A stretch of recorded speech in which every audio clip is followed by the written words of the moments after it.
I am a writer and painter devoted to the subject of myths, dreams, terror, superstition, and the strange. I am currently working on a series of papers that focus on the gruesome events that occurred in Redacted National Park, Alberta, Canada. Vampire in the National Park. Interview transcript of Jacob Wingate. At the request of the family members of the deceased, the names have been changed. Out of respect for the dead, the rest has been told exactly as it occurred. October 25th, 2011. Reporting Officer, Detective Adrian Wozniak. We would like to make an audio recording of the interview, if that's okay with you. Just to clarify, you're not under arrest. You're free to go anytime you wish. Just listen to us. You don't have to answer any questions and stuff like that. We just want you to relax and open up to us.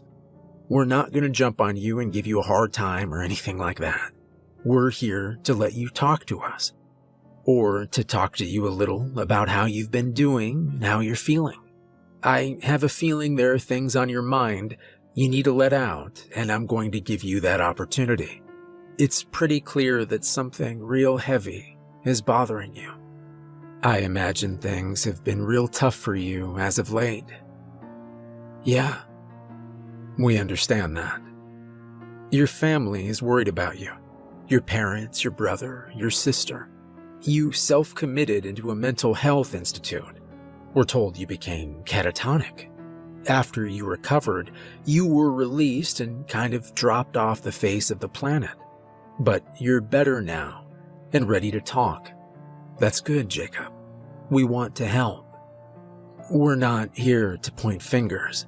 If you got a chance to meet the relatives of the deceased family you discovered, you would know they were decent people like you and your family, and that they deserve closure.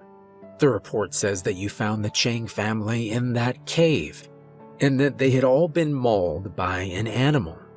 But the coroner says that the bite marks on the bodies belong to that of a human being. I want to tell you everything that I saw, experienced, that I learned. I want to fully cooperate with you, but I know you're not going to believe me. I don't expect you to. I don't see how you possibly can. Even I have a hard time believing my memory. Just start from the beginning. Okay? I was a volunteer with SARVAC. That's the Search and Rescue Volunteer Association Canada. Right. We had received the call in May. It was fire season. I'm sure you remember that. Huge amounts of land were burned, communities swallowed up by flames. Plumes of smoke drifting across the country, even down into the U.S. I remember the fire bans that were set in place. Fire permits were canceled, no open flames of any kind. Hefty fines were handed out to violators. Tell us about the call that was made that day. It was early morning when a park ranger came across the campsite that was in shambles. He happened to be driving by in his Jeep when he noticed a group of tattered tents. The windows of the SUV were shattered. The ranger thought it looked like a possible grizzly attack. The parents, 2 daughters and son, were nowhere to be seen. There was no blood, no animal hair or prints. If a predatory animal attacked them, there should have been something. I know. It could have been any number of things. Bear, mountain lions, wolves. Tell us about when you arrived. It was still morning when we arrived at the national park. Even though the sun was rising, we couldn't see it because of all the smoke that the wind carried with it. The sky was still dark and gray. In the past, people have gone missing. Hikers, seasoned outdoor people, old, young. Sometimes it was a case of someone straying off a path or making a wrong turn, but for the most part they would be found alive and shaken. But something seemed different about that day. There were multiple teams of people dispatched through the park, on foot, with scent hounds, horseback, jeep, helicopter. Hiking trails were searched, main roads, back roads. We had people going through the brush. The report says you discovered a cave about 10 kilometers south from the campsite. Yes, it was an undocumented cave. Nobody had known about its existence until recently. My team had been in charge of going through the brush on foot. The dog handlers were arguing among each other. It was because the dogs were acting strange, like something had spooked them. They were whimpering and whining with their tails stuck between their legs. Some of them were even hiding behind their handlers. It was very bizarre. The dogs seemed sure about the scent trail, but as soon as we got to a certain area, they recoiled in fear. What can you say about the cave? The cave. How did you find it? At the time, I had entirely failed to notice where I was going exactly. It's hard to describe what I felt. Like I was in some kind of trance. I almost felt like I was being called by someone. I don't mean I actually heard a voice, but I felt compelled to head in that direction. And on the ground directly in front of me, I found a pink Nike shoe, a little girl's shoe. At that moment, it was as if I returned to consciousness. About 20 yards from where I found the shoe was the cave entrance obscured by large spruce trees. After you discovered the shoe, you found the cave and you decided to check it out. The cave entrance was a hole in the ground, big enough for a person to crawl into. I stood at the entrance of the cave, staring down into it. The floor sloped at an angle. I took out my flashlight and made my way into the very mouth of the cave, shining the light into the darkness, trying to spot anything. I had to crab walk my way down the sloping floor. Listen, detective. There are things that are, how would be the best way to put it?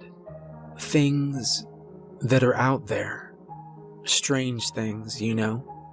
I'm not sure you're going to believe me. You'll call me crazy.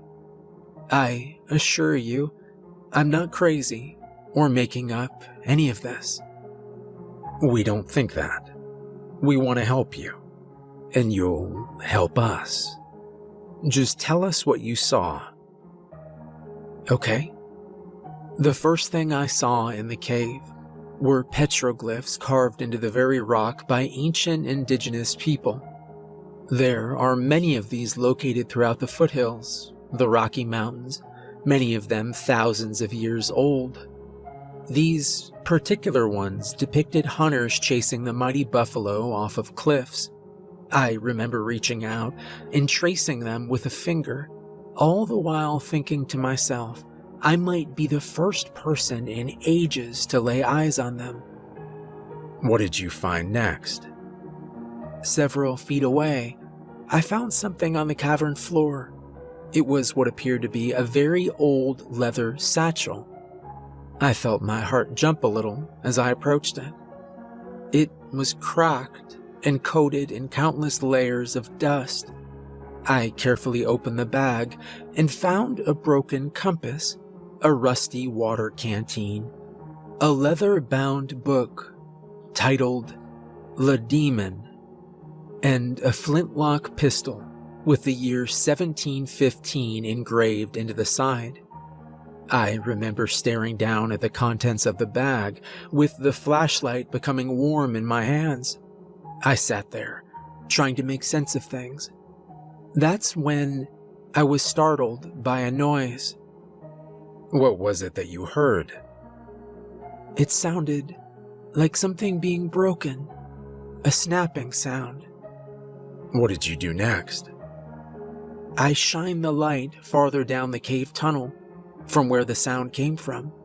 I decided to move towards it, but it required me to go farther down the sloping cave floor, and when I got to the bottom, I saw a pair of feet, one foot a pink Nike shoe on it, the other was bare. I hurried down as fast I could and found a girl of no more than 7. She was dead. Her neck had been broken. But there were other injuries listed. Yes. On both sides of her neck were deep puncture marks, her arms and legs as well. All the color in her skin was gone. It was as if all of her blood had been drained. And the look on her face, that expression of complete horror. I could hear the sound of my beating heart in the silent cave. I began to feel faint. I began to cry right there in those depths. The cold indifference of the universe had hit me like a train. This child suffered an agonizing death in that inky darkness. With my trembling hands, I began reaching for my radio, but I was distracted by another sudden snapping sound. The rest of the Chang family was down there. They were piled on top of each other, like a heap. They suffered the same fate as the little girl, broken necks and punctures on the legs and arms, blood removed from their veins. The report says that this was an animal attack, possibly a mountain lion. I didn't say that. I said that it was something. Tell us about it. You wouldn't believe me. Try me. It was a thing that shouldn't be walking. Something that was once dead, but given life once more. There are cultures across the world who have a different name for it. The thing that I encountered was a vampire. A vampire. I'm not talking about a man in a cape or some pale heartthrob. I'm talking about a creature, a parasite, a leech. While it shares similarities to things in nature, it is a thing that should not exist. What I saw was crouched on top of the family members, directly above the father. It had its face buried in the man's neck.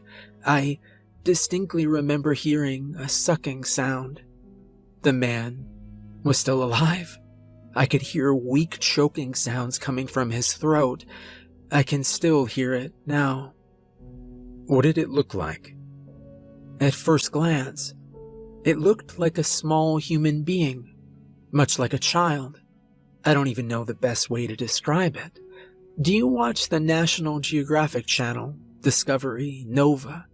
If you have, you're probably familiar with Otzi the Iceman, that 5,000-year-old ice mummy that was discovered frozen in the Alps. That is the only thing I can compare it to. It was draining the life from that poor man. Its eyes were closed, and it was moving its head from side to side. It withdrew its bloody maw from the man's neck and cruelly broke it. It turned its head towards me and opened its eyes. They were like black marbles, the pupils a bright red. I froze in place. My mind simply could not accept what was right in front of me. My body began to feel numb.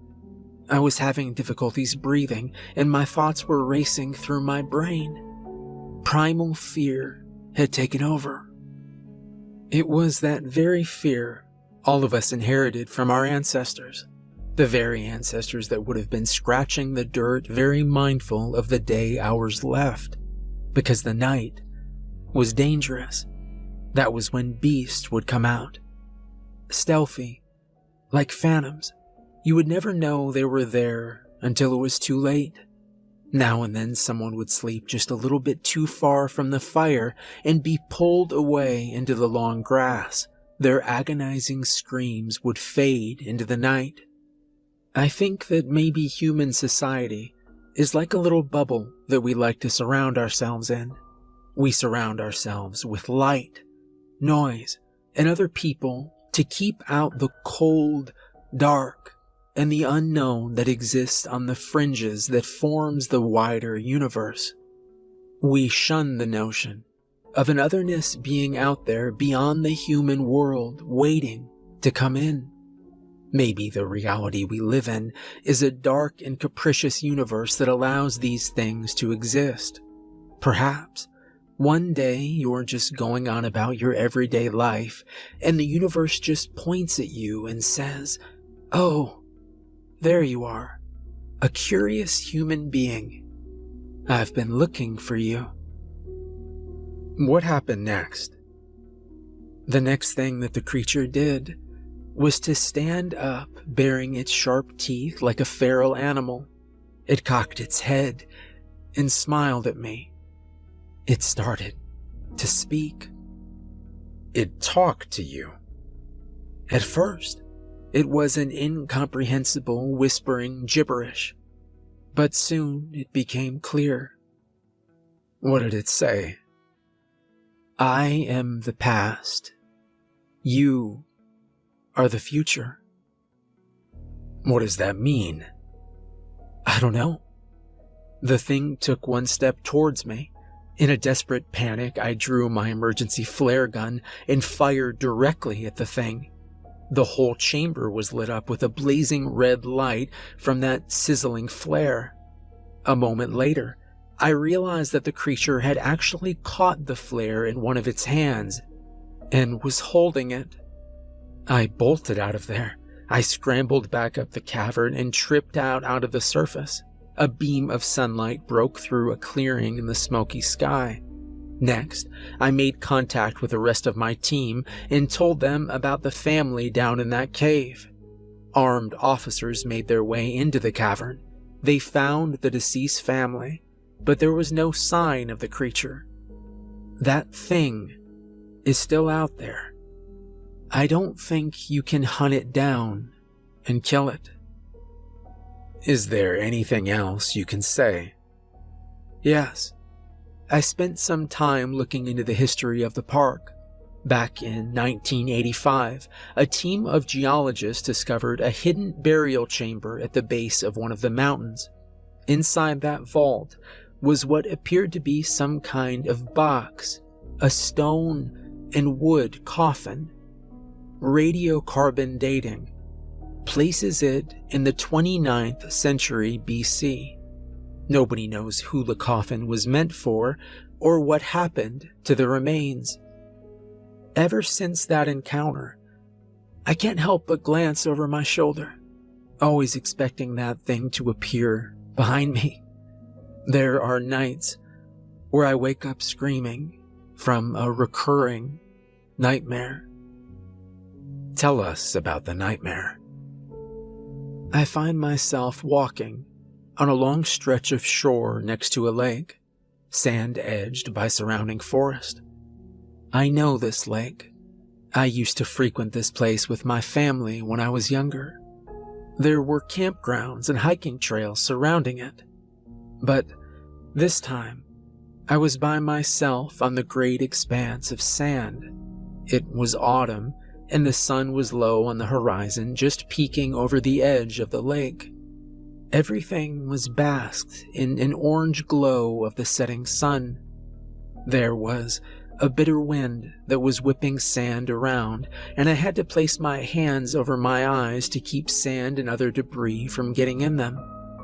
At first, I thought that I was alone on this lakeside beach, but I glanced behind me and found that I was in fact not alone.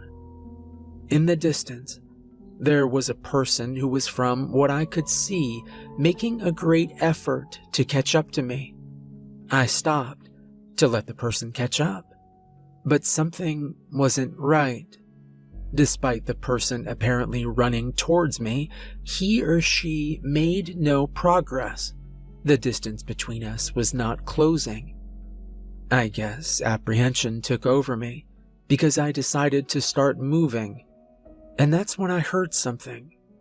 It was like an electronic mewling sound, like a bass note from a synthesizer. It was coming from behind me, from that person. I looked behind me, and I really wish I hadn't. There was something different about that person now. It was the motion. It was like the person was having a violent full-body spasm. The limbs flailed about wildly. The person bent at the spine in ways impossible without breaking it. The head twitched around in much of the same manner. And in an instant, the person was directly in front of me, and I fell backwards. I remember ash-colored skin, black eyes, with red dots for pupils. Thank you for your time, Jacob. We'll talk to your family members for a little after this. And if you ever feel like you need to talk to someone, or anything like that, there's nothing wrong with that. Just let your family know, and call us. All right? Okay. We're ending the interview at 16:44 hours. The Quantum Vampire. The first series of papers will delve into the mythology that has persisted through the eons. Here be dragons. You are asked to imagine massive snow-capped mountain ranges that sweep the breathtaking landscape in every which way you happen to look. Visualize a high-altitude, wind-swept steep interspersed with turquoise lakes. This is the roof of the world, the Tibetan Plateau. Now, imagine for a moment that it is a breezy and overcast spring afternoon. There is a child wrapped in double-layered robes who is stomping through melting snow. That rambunctious kid is me. The year was 1988, and this is where my lifelong obsession would begin. An obsession with things that should not exist. Things that stand defiant in our understanding of the world. Things that invoke mind-blasting terror on those who would gaze upon it with naive eyes. My foot caught in a small opening in the ground, my forward momentum causing me to land on my hands and knees. I corrected myself, wiped off the snow and dirt off my clothing, and peered into the hole. Something grabbed my attention. Stuck in the permafrost was an oddly shaped rock. Fishing out my pocket knife, I removed it from the frozen soil. The object was not a rock, but rather a bronze amulet. The amulet depicted the head and face of a creature that resembled a man, but there was something distinctly inhuman about it. It was ghoulish and malevolent. I got the impression that this object was very old. A tremendous gust of wind nearly knocked me over backwards onto the ground. I quickly pocketed the amulet and made my way back to the monastery. My journey was in haste as the wind continued to accost me with its cold and bitterness. But it was the slowly increasing sense of dread that seemingly came out of nowhere. I felt as though I was being watched by someone. I stopped in my tracks and glanced at my surroundings. Not a soul was in sight. Soon pictures began to form in my brain, images of ancient ruins from some unknown point in time. In a recess, I glimpsed something that caused my heart to nearly leap from my chest. A draped form standing in the shadows. I could make out a face that was partially concealed by a hood that hung down at the brow.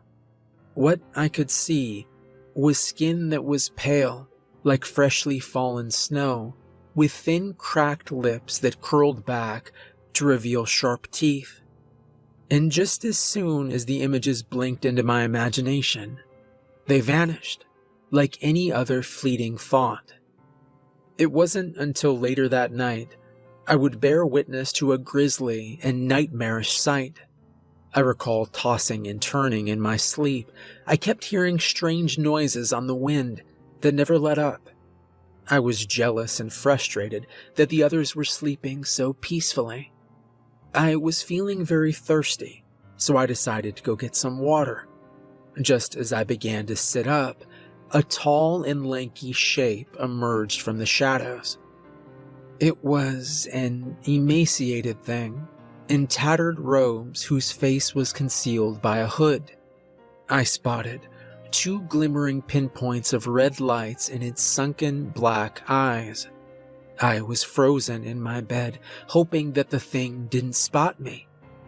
I detected a strange, low ringing noise in my ears, like tinnitus, and I swear to you, I could hear whispering. It was like a coffin chorus for the damned. A voice broke through. "I know you're awake." It was fully aware that it had an audience of one. I was frozen in place, petrified like a scared animal. It began feeding on the children. One by one, it clamped its jaws onto their necks, carnivorous teeth plunging through tissue and drawing up blood. The grotesque sound of its feeding, the sudden opening of the victim's eyes, confused and terrified at what was happening. And after it was done, it proceeded to swiftly break each of their necks. Their heads were rotated completely around with sickening cracks. Tears were rolling down my cheeks, and the sudden realization that I was the last one hit me like a storm.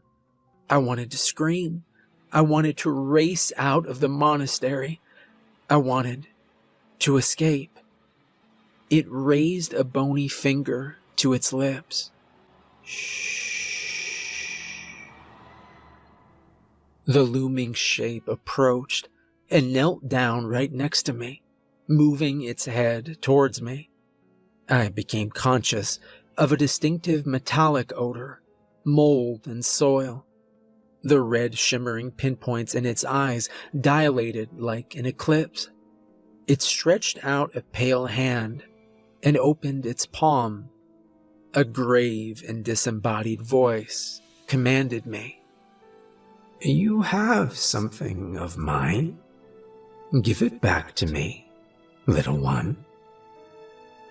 With trembling hands, I reached under my pillow and withdrew the bronze amulet and placed it onto its waiting palm. The thing closed its fingers around it and stood up.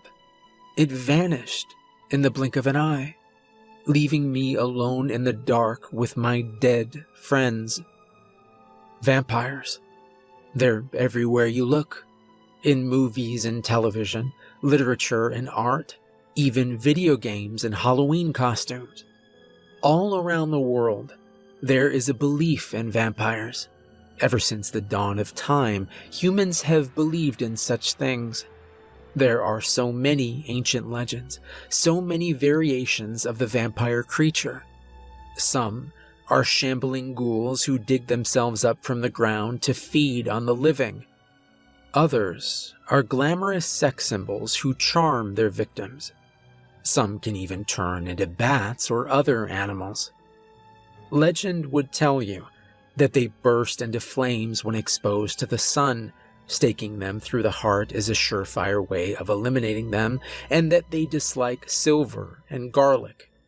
We are to believe that they cower in fright from religious icons and prayers.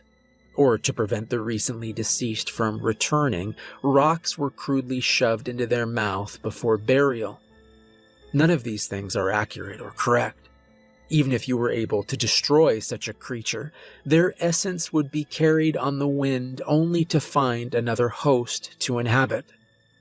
Quantum vampires are an outside alien consciousness that can inhabit a physical form and use it as a vehicle for its own purposes, feeding off of living things to sustain its hold in their existence.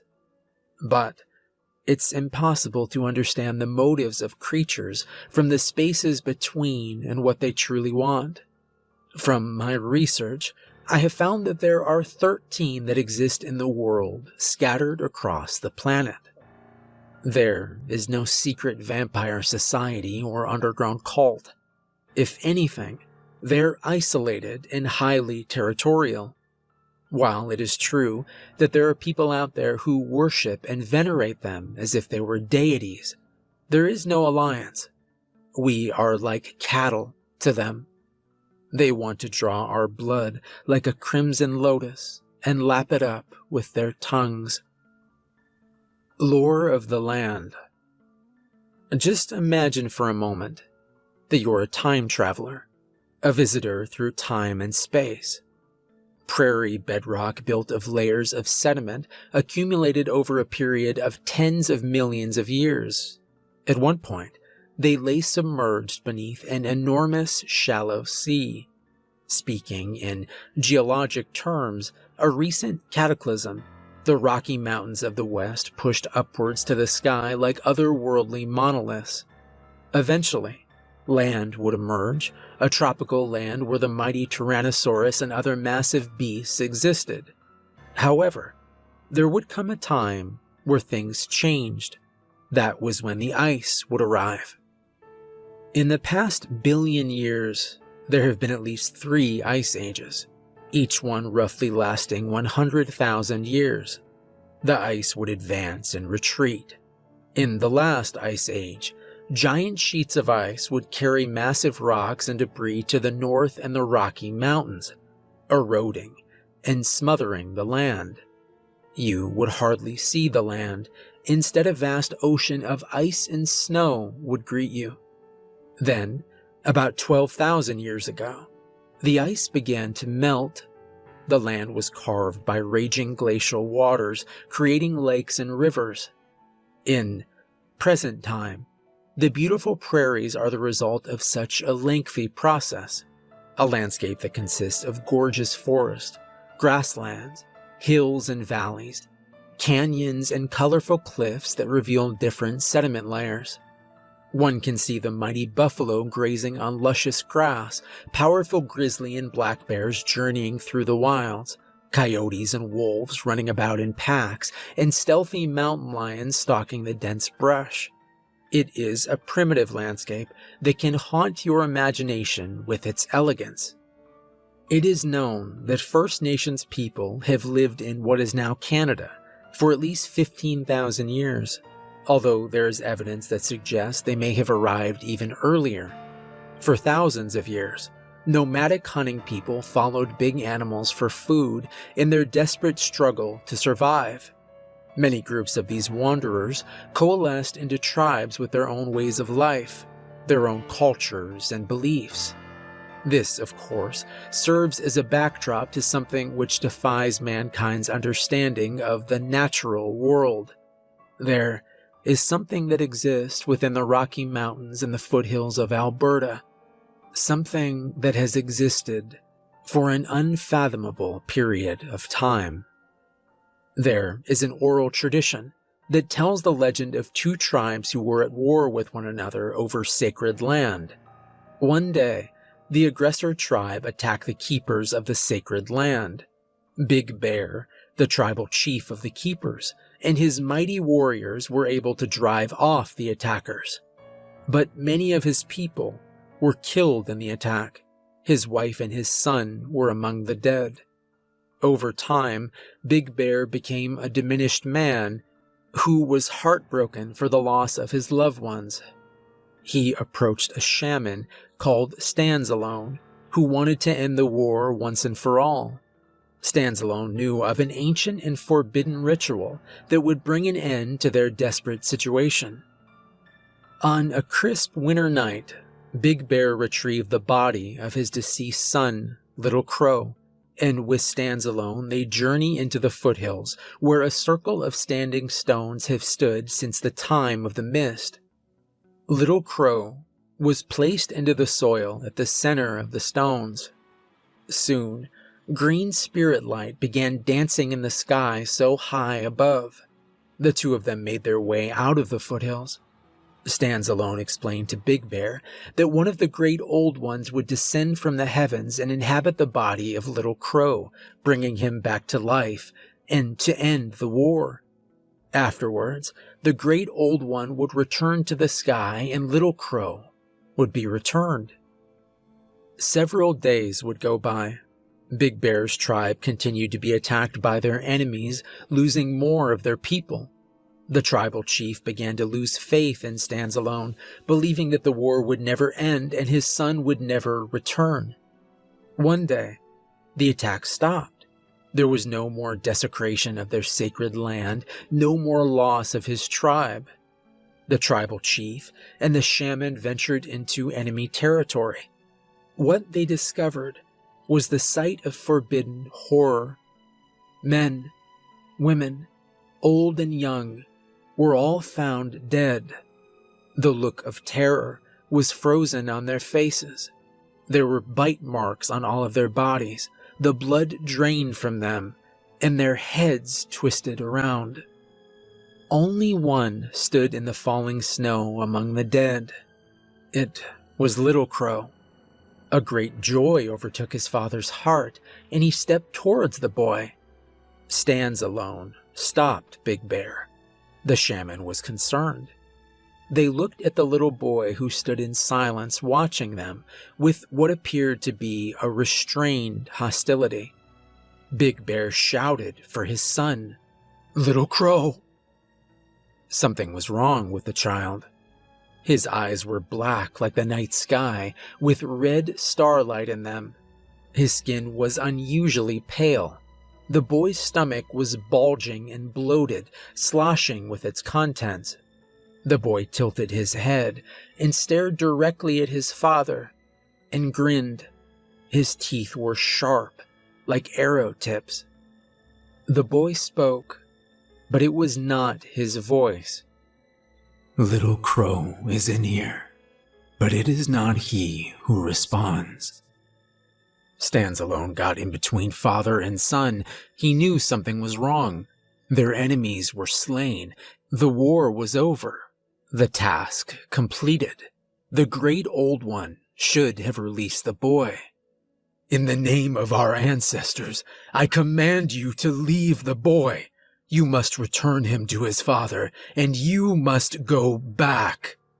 Little Crow snarled and clenched his blood-soaked hands. "I am older than men. I am older than the mountains and rivers. I am older than your world. I am eternal. Do not call things into your realm that you cannot send back." Little Crow pounced onto the shaman and bit down on his neck, drinking his very life and snapping the old man's neck. Big Bear attempted to restrain the boy, but Little Crow threw him down into the snow. "I am the infinite thirst. I am the darkness from beyond the stars. I will return to your tribe and satiate my hunger, and you will watch." And so Little Crow returned to the tribe later that night, dragging his screaming father by his feet. The boy, who was being driven by the Great Old One, began attacking everyone. Unbeknownst to Little Crow, there was another shaman who foresaw this. A box was constructed from granite and wood. It was then filled with soil from the standing stones. Soon, the song of beating drums and chanting men calling for their ancestors to aid in their time of need filled the air. Just as the sun began rising in the morning sky, Little Crow was blinded by it and forced into his prison of stone and wood and sealed within. It was hidden in a dark cave at the base of a mountain and sealed away. 300 years ago, a group of French alchemists who were obsessed with immortality heard the legend of Little Crow and began seeking out his burial site. They made a black pilgrimage into the Rocky Mountains. During their journey, they performed a hymn. They discovered the sarcophagus that was hidden away for thousands of years and loosed him onto the world. Little Crow was free once more. The Great Old One now haunts the wilderness, always questing for new horrors. It's interesting to note that several fascinating finds were discovered throughout Redacted National Park in 1985. A mass grave containing vast amounts of human remains was unearthed. There was also a strange coffin made of stone slabs and wood found within the mountains. A curious archaeologist's discovery indeed. Unfortunately, there were several bizarre deaths that happened shortly after the discovery.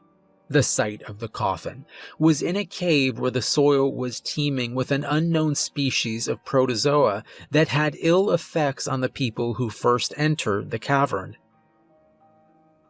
Swift Runner and the Mountain Lion. The never-ending flow of time would continue, and man would cross paths once more with eldritch evil. It was December 1874 when Swift Runner and a frontiersman named Boone were tracking down a man-eating mountain lion, responsible for several deadly attacks at a nearby outpost. It was a gray, overcast day with a light snowfall. Armed with flintlock rifles, the two men followed a trail of bloody footprints into the forest. Hours went by, and the sun was starting to set. They found a clearing in the trees. In the middle of this snow-covered field, they found the mountain cat perched atop a large quartz rock. The mountain lion was staring down at them with its yellow eyes. It was watching them with predatory curiosity one might expect from such an animal. The wind suddenly picked up in strength, causing the snow to drift. Swift Runner and Boone shouldered their rifles and took aim. Just as they were about to open fire, they were both distracted by a low ringing noise in their ears, followed by disembodied whispering coming from the surrounding trees. The ringing noise increased in volume and intensity, causing both men to fall to their knees. The cougar seemingly took advantage of the situation and clambered off the rock, tackling Boone and locking its powerful jaws onto Boone's face, and it began retching his head back and forth violently. The man's smothered screams echoed through the snowy forest. The world began going dark for Swift Runner, who was crying in agony from the ringing noise in his ears. Soon the fading world began to return into view. The ringing in his ears subsided, and the whispering stopped. Boone was gone, and so was the big cat. All that remained was blood and the rifle in the snow. The snowfall became even more heavy now, visibility becoming worse, and the biting wind increased with savage gusts. A moving shape appeared in the distance, moving toward him like a terrifying apparition. Swift Runner was not alone in the secluded field. It was child-sized.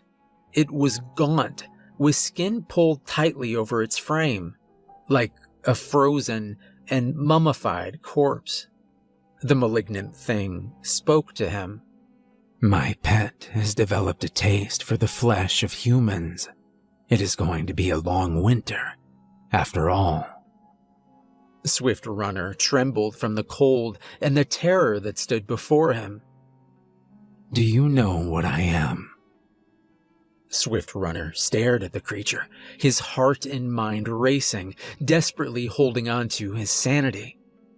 You are the Wendigo, the spirit who feeds on men, Swift Runner responded. He broke his gaze and stared down at the snow-covered ground. Perhaps I am. What I do know is that I am forever bound to this land, the mountains and valleys, even the very soil we are standing on. I must return to my site of origin. It is that time again where certain stars are visible and a ritual of utmost importance must be completed. If you wish to continue your existence, you will help me cross the nearby river. The currents cause this vessel to foam at the mouth, among other discomforts. Quite an irritant. Swift Runner would eventually return to the outpost, a man that would forever be changed. A few years later, during a particularly cold and miserable winter, he murdered his wife and children. He cooked and ate their flesh. Eventually, he would be arrested and brought to trial. He claimed that he was possessed by the spirit of the Wendigo and was compelled to commit these horrible acts. He insisted on his story being true right to the moment he was executed. The 13th Vampire. This is a continuation of a series of papers I'm working on, which detail the dreadful events surrounding the existence of quantum vampires. Strange and otherworldly occurrences have been frequently increasing in recent times around this part of the world. This is my attempt to chronicle them. Warning signs. I am a haunter of strange and faraway places. The catacombs of Paris, the mausoleums of Timbuktu. I have climbed the ancient towers of the Chechen mountains. I have descended the cobweb steps beneath Istanbul. I have visited places where ancient evil once walked. I have dedicated my life to researching and understanding things that should not be. The city the reader is asked to consider is Carswell. It is located just north of the 55th parallel north. It was originally founded as a series of trading posts in 1892. The city is surrounded by farmland to the north, east, and west. To the south is the vast boreal forest, which is populated by aspen, tamarack, lodgepole, pine, jack pine, and black spruce. All of this extends well into the foothills of the Canadian Rockies south and southwest of the city. However, the forests in and around the city have long since been reduced by human activities such as oil and natural gas exploration. The terrain around Carswell is generally flat to gently rolling, with ravines and deep river valleys. The city is bisected by the Tuscany River, which originates in the ice fields of Redacted National Park, which is located 260 kilometers from Carswell. I journeyed to this part of the world to investigate a new cycle of vampirism. We are now at a unique point in time and space to witness such an event. I met with Audrey during midsummer of 2012. She arranged to meet with me at the Royal Museum located in downtown Carswell. Audrey was aware of my research and discovered something that would be of interest to me. She was an archaeologist from Asheville University who was involved with a year-long excavation in the national park in Alberta, Canada. Audrey was an elderly woman with a weathered oblong face. Her green eyes were tired and bloodshot. Her frizzy winter white hair was hastily tied up in a ponytail. Her clothes hung loosely off her weak and frail form. Her movements were lethargic and painful. It was as if she was on sanity's edge. Her team had stumbled upon an area rich with a concentration of artifacts.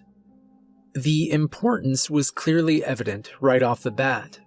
Her team went to the location and dug a couple of holes and uncovered archaeological materials, spear points, arrow tips, knives, scrapers, that all would have been fastened to a wood or bone handle. Her team was pulling this stuff up in chunks of boreal loam every time they put a shovel in the ground. Ancient nomadic people frequented this area about 12,000 years ago when the glaciers were gradually retreating. Farther exploration of the surrounding area revealed a stone circle in the center of a field overgrown with beautiful sunflowers. It was constructed by the ancients thousands of years ago. It was a medicine wheel that had an astronomical significance. It was an observatory that was built specifically to point to the sunrise and sunset of both summer and winter solstices. It also marked the position of the horizon of the helical risings of certain bright stars, such as Aldebaran, Sirius, and Rigel. Audrey had noticed a patch of turf was gone, perhaps removed by an animal. She decided to probe the soil there for evidence of artifacts. She began scraping away the earth. A portion of soil collapsed inward, revealing a small cavity. There was indeed a small object within the niche, a figurine that stood 30 centimeters tall, 5 centimeters wide, and 5 thick. It was a zoomorphic sculpture. It seemed to be a sort of primeval monster, or a symbol representing ancient people's interpretation of such a thing. It had a vague overall human form, with the head of a panther, membranous wings, and a serpentine tail. The statue displayed a curious gesture with its right hand. The thumb and little finger contact one another, while the first, middle, and third finger remained straight. It was carved out of ivory from the tusk of a woolly mammoth. Radiocarbon dating determined it to be 10,000 years old. The trouble began, however, right after Audrey made physical contact with the figurine. First, she heard what sounded like a low ringing noise in her ears, like tinnitus. It would gradually begin to rise in intensity and volume until it changed into a sort of desolate and threatening cry. It sounded like a man and something else. It had a quality of what could only be described as infinite distance. Intrusive thoughts began to harass her. A series of images formed in her mind. She saw a vast expanse at nighttime. The stars were prominent in the inky abyss that was the sky. Nearby trees gently swayed from a cool breeze, and she saw a field of sunflowers surrounding a circle of cyclopean stones. It was the medicine wheel. A shuffling sound caught her attention. She glimpsed shifting soil at the sacred site. An indistinct personage began to rise from the ground, to stand fully upright with soil crumbling off its frame. The shape began to make a guttural clicking noise like some kind of prehistoric carnivore. 2 red pinpoints of bioluminescence sparked into existence in its eyes. The form raised its right hand and touched the tips of its thumb and little finger while keeping the other finger straight. The spectral shape spoke to her with a demonic voice. I see you. From her colleagues' perspectives, they thought she was having a heat stroke or something of that nature. She would snap out of the state and collapse to her knees, her mind reeling. The things Audrey said would make little sense at first, but in the back of my mind, the memory of the demon monk would return to me. The bronze amulet I discovered in the permafrost of the Tibetan plateau. In that position of time and space, I would become momentarily entangled with ancient evil. Immediately afterwards, a strong gust of wind would kick up dirt and dust, nearly knocking her over. The burst of wind shook the trees in the field of sunflowers.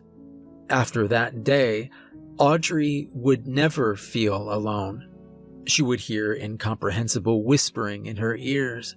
Sometimes, she would hear footsteps directly behind her. She would turn around, only to find nobody there. She felt as if she became trapped in a spider web, and she was overwhelmed by depression and fear. Soon, she would start seeing movement in her peripheral vision, dark shapes darting back and forth, and yet again nothing was there. Faces would appear in the windows of her home, forcing her to close all the blinds and curtains. Her phone would ring, and on the other end would be disembodied gibberish and static. When she looked at the caller display, no identification would appear. Audrey went to see the doctor and was given a prescription to calm her nerves and to help her relax. For a time, the prescription helped ease her anxiety, allowing her to focus. She felt it deep within her mind that these strange occurrences were not psychological and that something was truly happening to her. That's when she contacted me. Audrey brought with her a dusty oil knapsack. Inside it was the accursed figurine wrapped in a towel. She told me not to touch the nameless statue with my bare hands. She explained to me that everyone who handled the figurine was found brutally murdered. The cause of death was exsanguination. Afterwards, their necks were brutally snapped or their heads crushed by some unknowable strength. She handed me the knapsack and told me to lock the artifact somewhere safe. She walked away from me with her head hung low, leaving me alone in the upper level of the dinosaur exhibit overlooking a massive brontosaurus skeleton. My attempts to contact her ended fruitlessly. Her colleagues told me she'd gone missing. I questioned them if she said anything. They told me that she was speaking about strange things, ranting about shadows watching and the spirit of the lonely places. I felt my heart sink into my stomach. 1 week later, the mutilated remains of a female washed up onto the bank of the Tuscany River with deep puncture marks on her body. The majority of her blood was missing. Her head was hanging on only by a few shreds of muscle tissue. Her mouth was full of sand and stones, her teeth and jaws smashed to bits. Farther investigation revealed that her remains were infested with an unknown species of protozoa. She suffered the same fate as those who handled the figurine. And just the same, she too was shipped off to the CDC because of the mysterious biological contamination. Audrey had been visited by the wrath of the quantum vampire. It is a loathsome thing, ancient and primitive, yet more advanced than Homo sapiens. It is an outside alien consciousness that is capable of infiltrating a host body and taking complete and total control of the nervous system. It does this by entangling itself with the molecular makeup of the vessel. The body and mind succumb to the will of the invading being and is subsequently changed into a hideous bloodthirsty parasite with an indefinite lifespan. According to Eldritch tomes, it takes 1 full year for the process to complete. Afterwards, the newly formed organism is more hardy and resistant and possesses several frightening abilities. The vessel becomes the embodiment of gluttony, greed, and excess. It is never satisfied after drinking the blood of its victim, or several. It is always seeking to inflict endless cruelties onto mankind. It is the great enveloping cosmic darkness. It likes to indulge itself on the suffering of man. It likes to watch us despair. It forces us to see ourselves as animal and ugly, to remind us that we are beasts with big brains. It originates from a place that is distant yet close. It comes from the spaces between. I think there is a real possibility that one day the Large Hadron Collider may offer a glimpse into these spaces. I worry that for a brief moment in time, the barriers between the real and unreal will be down, and the great old ones might be looking in on us, perhaps to sit next to the campfire and tell us the true horrors of reality. Throughout the history of mankind, the quantum vampire has been invited into our plane of existence through forbidden and arcane rituals. There are eldritch tomes around the world that have been written about these entities. They are records of mankind's attempt to comprehend these otherworldly beings whose existence stretches back to an unfathomable gulf of night. These are the known avatars of the quantum vampire. 1. The 170,000-year-old remains of a female Neanderthal were discovered in a cave located in Italy. The skeleton had several unusual characteristics. 2. Sometime during the last ice age, a Paleo-Siberian would become the next manifestation. 3. The third would take on the form of a young Aboriginal boy named Little Crow on the Canadian plains. I believe the legend of the Wendigo was inspired by the creature. 4. During the 13th dynasty of Egypt, a pharaoh willingly summoned the being into himself to gain everlasting life. He was defeated by the Egyptian army. They decapitated him, dismembered his body, and burned him to ash. To their horror, the entity was released from the pharaoh's body and was carried away by the wind to seek another host. 5. After inhabiting the pharaoh, the disembodied being invaded the body of a slave and escaped into the wilderness. To this very day, there are stories of a lone figure who stalks the desert at night. 6. The daughter of a Praetorian guard was bitten by a cloaked fiend. She would go on to terrorize the Roman Empire. 7. A Greek astronomer who was suspected of being a sorcerer inadvertently became the vessel for the quantum vampire. 8. During the Middle Ages, the people of Central Asia were tormented by the so-called demon monk. I would have a horrific experience with a fiend on the Tibetan plateau as a child in the year 1988. 9. The southern uplands of Scotland are said to be the hunting grounds of a druid with black eyes and a torn mouth with jagged teeth. 10. There are legends of an Aztec priestess who fed on the blood of children during the night. 11. Near the Big Cypress Swamp is an ancient burial ground that is said to be the lair of a female native warrior that drinks the blood of those who dare to trespass. 12. A Polish priest who strayed from his beliefs sought out a new supreme being during the Age of Discovery. He made a black pilgrimage into the Carpathian Mountains seeking a new lord, and he found it. Incident at Gemini Lake. A young woman named Tara has spent the last several months seeking treatment for PTSD and depression at the Zenith Center for Mental Health, just an hour's drive west of Carswell. I was granted permission to interview her.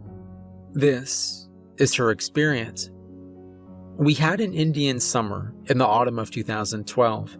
Imagine 28.9 degrees Celsius around this part of the country in the middle of October.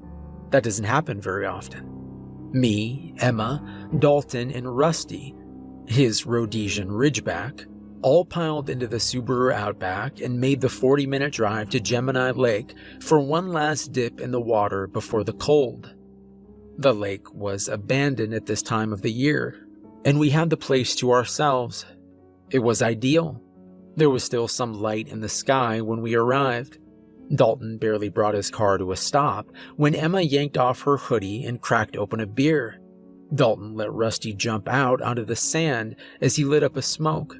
The sunset behind Sentinel Mountain was such a beautiful sight, the way the light rippled on the water. On the lake, I could see a flock of common loon preparing for their winter migration, the black and white tuxedo birds indifferent to our presence. Have you ever heard the haunting call of the loon? It travels for a long distance. It sends shivers down my spine every time I hear it. We were all transfixed to the song on the lake. I spotted something just a bit down farther on the lake shore.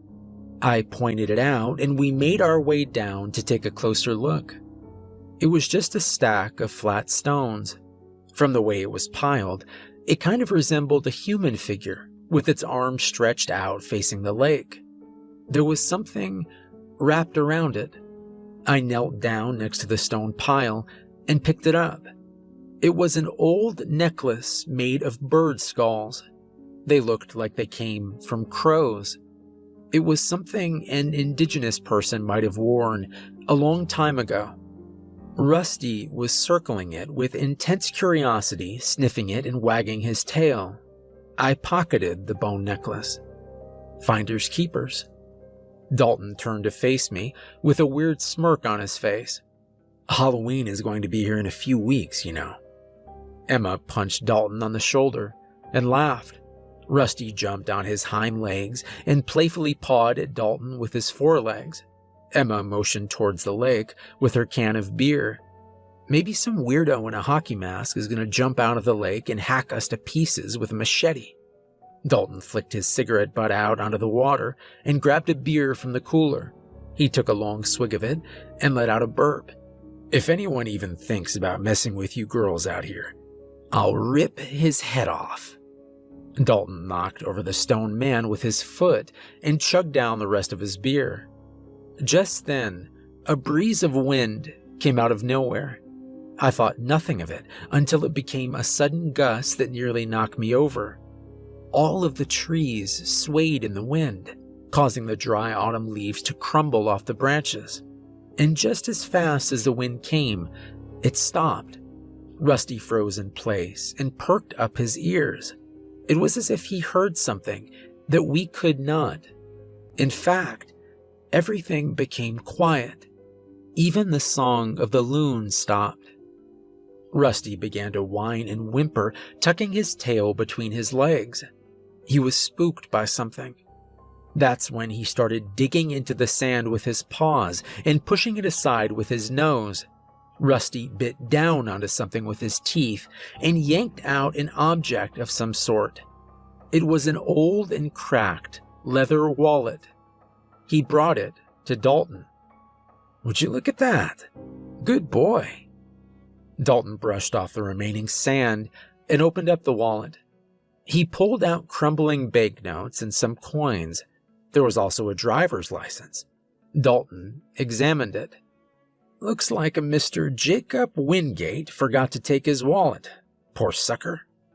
Emma grabbed the license from Dalton's hands and took a look for herself. "I thought that name sounded familiar. Wasn't he the guy that went missing just a while ago? My dad was part of the search team looking for him." Emma put the license back into the wallet and placed it next to the knocked-over stone man. She had a weird look on her face. I'd never seen her look so nervous before. We stripped down to our swimwear and raced down the wooden dock with Rusty not far behind. Although I noticed something strange about him, he kept pausing to look back at the trees. Dalton was the first to jump off the dock and dived right into the lapping water. Emma let out a hoot and jumped right in after Dalton. She resurfaced and let out a scream from the cold water. I stood on the edge of the dock with my arms crossed, hesitating. Dalton had a big grin on his face as he stared up at me. I reminded them that there was snow on the forecast for the following week. Emma was doing a backstroke and scoffed at me. I was distracted once more by the whimpering of Rusty. I turned around to look at him, to see him looking back at the dark trees again. I saw, or rather at the time, thought I saw something. It was just for a blip of a nanosecond. For the briefest amount of time, I could have sworn I spotted a flash of red moving between the trees. Before I could get a better look, cold and wet arms wrapped around me. Dalton's grinning face pressed up against the side of my cheek, and the next thing I knew, I found myself falling into freezing cold water. My heart skipped a beat from the temperature shock. Afterwards, when we finally had enough of the water, we made our way back to the shore. Dalton built a small fire. We all huddled around the dancing flames, basking in the gentle glow of the beach fire. Emma rested in Dalton's arms as I sat across from them, staring into the flames with Rusty at my side. I remember gazing up at the sky to see the first stars of the evening twinkle into view. The Big Dipper became clear as the sunlight began to fade behind Sentinel Mountain. Emma slowly stood up and stretched. "Well, I gotta pee." I watched Emma make her way towards the nearby brush for some privacy. Rusty was curled up on the sand next to me, staring off into the distance. I'd also noticed that Dalton was unusually quiet, staring into the fire.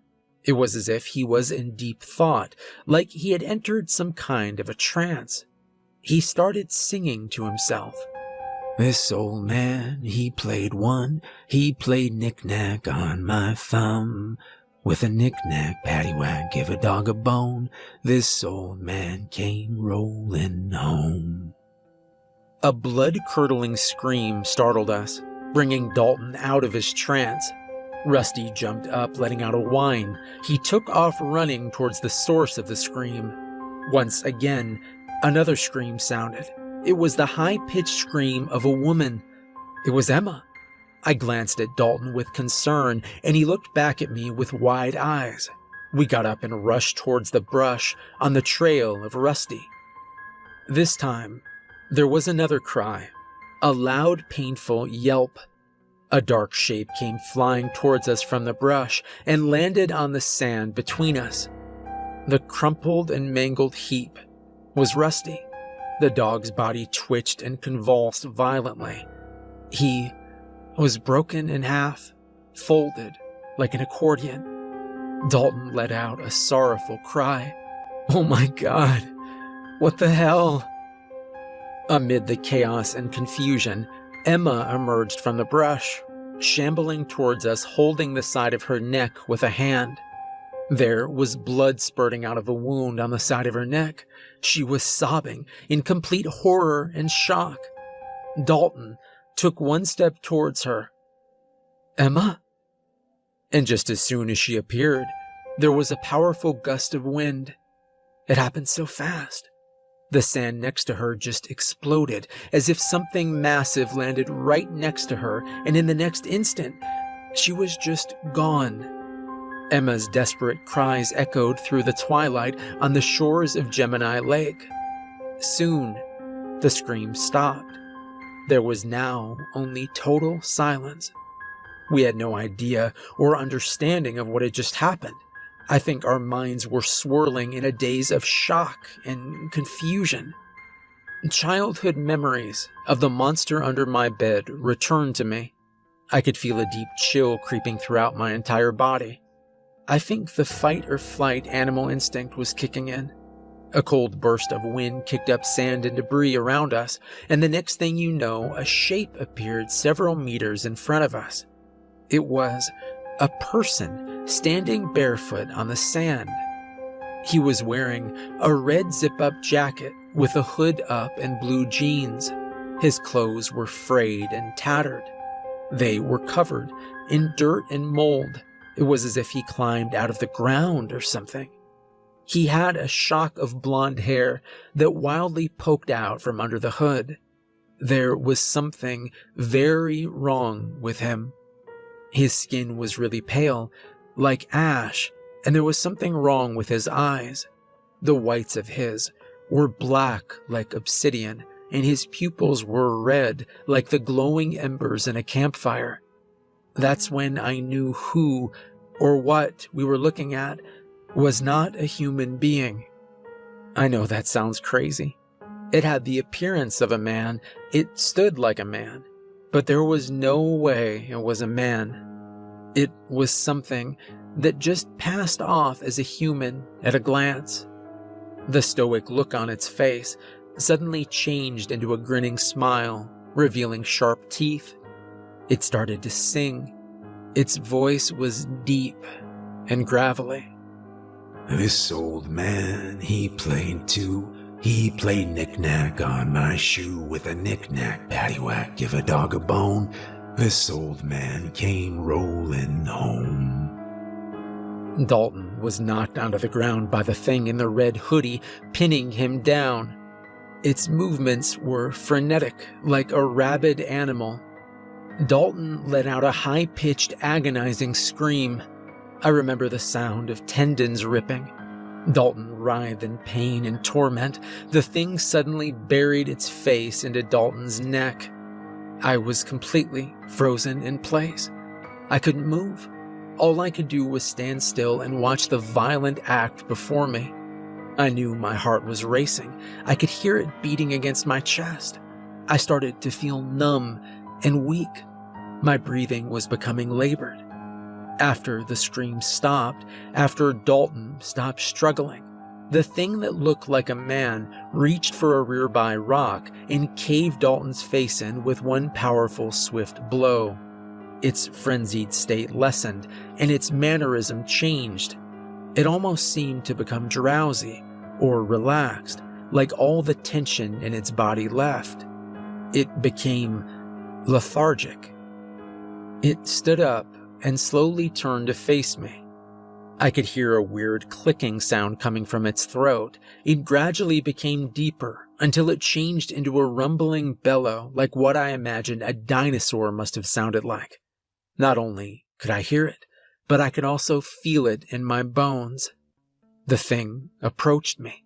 The smell of mildew and decay, blood and dirt came from the creature in waves. I collapsed to my knees, sobbing. The world around me began to phase in and out of existence as if I was going to faint. I swear to you, I could feel the air around the thing rippling. It was like there was some kind of charge in the air. It spoke to me. When a man looks at an animal, what does he see? He sees a source of sustenance. What do you think I see when I look at mankind? It sat down cross-legged on the sand in front of me. It stretched out an open hand, palm facing skywards. You took something that's mine. The thing was referring to the bone necklace that we found on the pile of rocks, the stone man. I reached a trembling hand into my pocket and retrieved the bone jewelry and handed it over. The creature put the necklace on, the crow skulls resting on its chest. It spoke once more. How fortunate for you. I'm allowing you to go on and live a long, happy life until you return to ash and dust. But never forget that I am everywhere, and everything here is mine. I am the land. I am the wind. I am the trees and the animals. I am everlasting. In the blink of an eye, it was gone. I was all alone on the beach of Gemini Lake. The music of the common loon began to resonate across the lake once again, like a coffin choir for my dead friends. Those aquatic birds with red eyes that were witness to the events that occurred on the sand. I gazed up at the sky with teary eyes and caught sight of the northern lights rippling and dancing across the night sky. Journal entry. People still remember that year when a young woman was found wandering alongside the highway 3 days later, so deranged by what she encountered that she had to be committed. Urban legends have sprung up among the youth living in the region. The Thing in Red, Johnny Angel, and the Carswell Ghoul are just some of the nicknames given to the being. Nobody wants to admit it, but there is an air about the place. Something beyond our comprehension has been going on for a long time, and things are only going to get worse. I asked Tara if she could take a look at a picture. She agreed. I withdrew a missing persons poster and presented it to her. Missing, Jacob Wingate, age 23, was last seen around 9:00 p.m. on October 28, 2011 at Carswell Public Library. He was seen leaving the parking lot driving a blue 1977 Pontiac Ventura. He is 6 foot 1 inches tall, weighs approximately 198 pounds, has blue eyes and blonde hair. He was wearing a bright red hoodie with blue jeans. Anyone with information should contact the Carswell RCMP detachment or call 911 if seen. The expression that showed on Tara's face after I showed her the missing poster was one of abject horror. Final entry. Cycle of the Vampire. I saw him on a moonless night while desperately clinging to my sanity. It was the summer solstice of 2017 when a young couple decided to go on a Pleasant Summit hike to Sentinel Mountain. It is a relatively easy scramble on the eastern slopes which overlook the tranquil waters of Gemini Lake. These slopes can be reached by following a steep fire road from the parking area at the lake. Upon reaching the top, they took in the surrounding beauty of the landscape. There, they enjoyed a small snack and beverage. Afterwards, they made their way to the standing stones. On the summit of Sentinel Mountain is an archaeological site that was believed to be a medicine wheel and burial site. There is a mound surrounded by a ring of crumbling boulders with stone circles and effigies nearby. The mound was excavated in 1975 by a team of archaeologists from Asheville University, which uncovered a burial pit with human remains and a myriad of artifacts. The site was dated to 15,000 years ago. The wife caught sight of a cleft in the ground not far from the ancient site. Upon taking a closer look, they discovered the entrance to a small cave. The cave was no more than 5 feet high and 11 feet wide, and 25 feet deep. The husband noticed a slightly raised portion of the floor was bordered by a circle of rocks. Just outside the circle was a neat pile of flat stones which were stacked in such a way to resemble a human being with outstretched arms. Nagging curiosity compelled them to dig into the soil with their bare hands, and brushing the dirt aside, they discovered human remains. The couple reported their find to the RCMP, who dispatched officers to investigate. Shortly afterwards, the RCMP contacted the Asheville University located in the nearby city of Carswell. A team of archaeologists were assembled to excavate what were the remains of an ancient mummified child. A small bone fragment was collected from the mummy, and radiocarbon dating revealed that he died nearly 5,000 years ago. This is what was officially released to the public. There are several anomalies that have been kept secret. An individual who wishes to remain anonymous contacted me. This person explained that the burial site itself was not ancient, but rather it was dug up very recently, and that the remains were placed in there. Things would take an even stranger turn when the autopsy was performed. Inexplicable discoveries that would defy our understanding of biology and the natural world. The first thing to note were the physical characteristics of the child's mandibles. All of the teeth were razor sharp. The jaws were rigid with tendons, muscles, and ligaments that gave it flexibility comparable to that of a snake. Despite the apparent outward appearance of the withered corpse, the musculature beneath showed little decay and was still red. Truly a curious find indeed. It was revealed that the brain and several other internal organs were fresh as well as not desiccated as one would expect. Both circulatory and nervous systems were also in relatively good condition, although the heart was abnormally enlarged. It was double in size compared to that of a normal heart.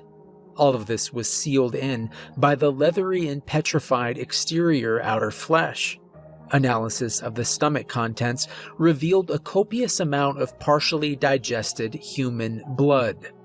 Farther analysis revealed that the stomach was teeming with an unusual form of protozoa that were actively consuming the blood. The parotid salivary glands, the spleen, and cerebral spinal fluid were also infected with scores of these microscopic organisms. The farther they investigated, the more bizarre things became. The investigation was brought to a sudden stop when a group of men in hazmat suits stormed the university and confiscated all of the research and evidence, including the cadaver. Everyone involved with the find were harassed and threatened by men dressed in black suits, ordering them to keep quiet. Sadly, the young people who made the discovery atop Sentinel Mountain fell victims to a rare and highly aggressive form of anemia. Both of their lives were extinguished by the very same protozoa found inhabiting the hellish mummy. The very act of disturbing the dirt with their bare hands allowed the invading microorganisms to access their bodies. One startling find revealed that the white blood cells of the deceased were mutating into the vampire protozoa. Their very biology was being rewritten, even in death. Their remains were shipped off to the CDC for further study and containment. Inquiries from families and friends have gone unanswered. The body that was discovered on the summit was that of an innocent child from a forgotten time. Little Crow was killed in an act of war. His lifeless body was brought to the top of Sentinel Mountain by his father, accompanied by a shaman whom performed a forbidden ritual that called forth an ancient evil from beyond the stars. It never had a physical form of its own before. It stood up in the shape and characteristic of a human being. It became a profanity against the natural world. Little Crow has haunted the mountains and surrounding landscape since time immemorial. The indigenous people were particularly aware. They constantly incorporated depictions of this creature into their carvings and statues. They believed that this iconography would ward off the spiritual and psychic circumstances that would precipitate in attacks by enemy tribes. They placed spiritually charged items at burial sites for protection and strength. But what of the child himself? Did any part of his true original self remain? Sadly, yes. He was fully conscious of what was going on and the existence he was leading. But it was the will of something that emerged from an unknown gulf of night that was driving his body. He watches himself committing unspeakable acts upon human beings, unable to resist and unable to prevent the death and destruction that he caused.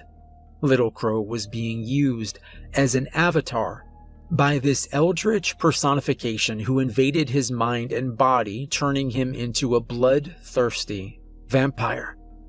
Something happened. The lifeless husk of Little Crow was found buried on the summit of Sentinel Mountain. Vampires never die, except through violent means. But that doesn't mean it's the end of a vampire. According to eldritch tomes, the outside alien consciousness is able to disengage from the carcass, to be carried off by the wind and desperately seek out a new vessel. My informant saw no obvious cause of death. There is another way. A nameless ritual can be performed where the quantum vampire can transfer itself into a new host body of its choosing. The being saw something in Jacob that made him its next host body. Little Crow and Jacob Wingate, separated by nearly 50 centuries, both forever binded to the madness from beyond. Summer 2018 was when I made a pilgrimage of my own onto the summit of Sentinel Mountain, located southwest of Carswell. I arrived safe and sound early in the day.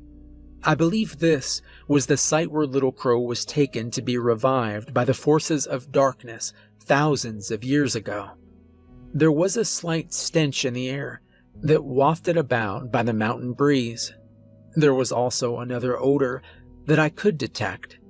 It was ozone, that distinct smell detected during an electrical storm. I found it strange, seeing as it was a clear and cloudless day. During my time on the summit, I couldn't help but feel an oppressive discomfort in my head. It was almost as if something was sifting through my thoughts. I approached the entrance to the small cave where the remains of Little Crow were discovered. Before entering the cavern, I put on a surgical mask, protective glasses, and disposable gloves. I didn't want the risk of being invaded by the mysterious vampire protozoa that may or may not have been present in the black soil during my visit. I had to take a stooping posture in the mouth of the foreboding den due to the low ceiling of the cave. I switched on my flashlight to illuminate the way. The darkness of the chamber became overwhelming as I neared the former grave site of the ancient vampire. An eerie feeling began to invade my mind. It was the old saying that I felt like I was being watched. On the right side of the passage, I caught sight of something on the wall. It caused me to instinctively jump back in fright. On the wall next to me was what appeared to be rock art. The art was not ancient, but very recent from the color and freshness of the paint. It was A mural that depicted the face of a hooded man with light skin, blonde hair, black eyes, with burning red orbs for pupils. Its mouth was agape, revealing rows of sharp teeth. I stared into the eyes of the mural. The face seemed very familiar to me. It bore a striking resemblance to the avatar of the 13th vampire. There was no mention of the mural from the couple who found the ancient mummy, nor from the team of archaeologists who excavated the area. It must have been someone with a keen interest in the rising ghoulish myths in the area, tales of a boogeyman who stalks the night questing for new horrors and determined to quench its infinite thirst. In this case, the truth is stranger than fiction. Nobody wants to admit that there's been something going on in these lands for a very long time. Mention the word vampire, and people will scoff. But that works in favor of the vampire. Its power relies on darkness and obscurity. It is a thing with no shape or form, but it exists the same way that wind exists. You can see its effects. Once the quantum vampire takes a host, you can also see its effects. It is alien. It is the other. Its very existence cannot be encompassed. It is said that Copernicus took Earth out of the center of the universe. Darwin took humans out of the center of the biological world. But it is the quantum vampire that takes humans and uses them for its own means. Humans who believe they are above everything and are at the top of the food chain. How wrong we are. I became fixated on the mural. I carefully examined the details of the image. I began thinking aloud. Are you awake, Jacob Wingate? Are you asleep, Jacob Wingate? My mind was busy with so many intrusive thoughts. Once I brushed them aside, I noticed the surrounding darkness became thicker. I became aware of that ozone smell from outside. I must be very deliberate now and choose my words carefully. Perhaps it was the cave acoustics. It started off as an indistinct pulse or rumble. It changed into a whisper. Imagine for a minute if somebody walked up right behind you and got right up close to your ear without your knowing. What are you looking for, little one? My skin began to crawl. A shiver ran down my spine like bony fingers. I spun around frantically, shining the light. Nothing was there. I was alone. I listened carefully, my hearing sharpened by the silence of the cave. Not a footfall, not even a peep. Satisfied that I didn't have unexpected company, I pressed on. A place like this can easily wreak havoc on a person's imagination. At the end of the passage was a shallow depression in the cavern floor. It was the burial site. A ring of stones surrounded the hole with a stack of flat stones neatly piled in the shape and aspect of a human being. I shined the light into the empty grave and spotted a layer of charcoal and partially burned items on the bottom. I gazed up at the roof and saw where the flames licked. I carefully reached into the grave and pulled up the charred remnants of a photo album.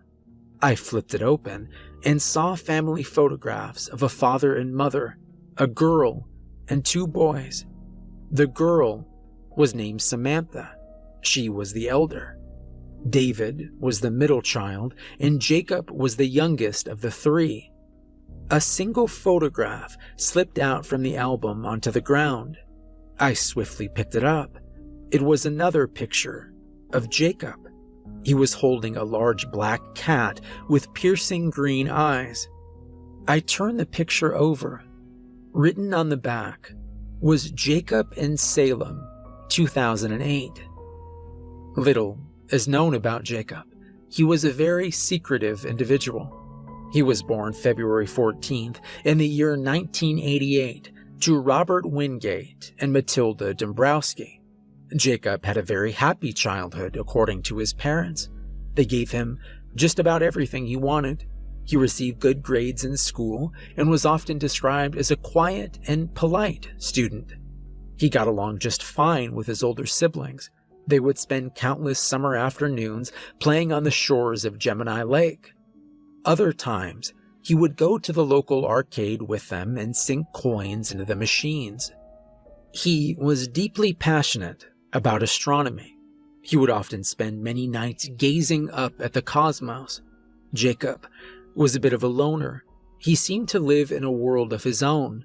He would go on long solitary walks or bicycle on the local trails. He was also a lover of all things ancient and strange. He was also said to possess a quirky sense of humor. Later in life, he earned a living working at a sawmill where his father was a respected foreman. Jacob was also a member of the Search and Rescue Volunteer Association of Canada. He was known to be proficient at finding people. Other members of his team joked that he had a sixth sense. There was a suspicion that he had a mental disorder of some type.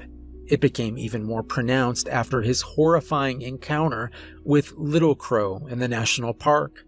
He did seek treatment at the Zenith Center for Mental Health. Jacob felt the need to help others because of a childhood event. Samantha, the oldest of the Wingate children, explained to me when Jacob was making his way home from school one day, he decided to take a shortcut through a nearby thicket. It was autumn, and there were leaves everywhere. There just happened to be a nice pile of leaves waiting to be kicked. What little kid couldn't resist?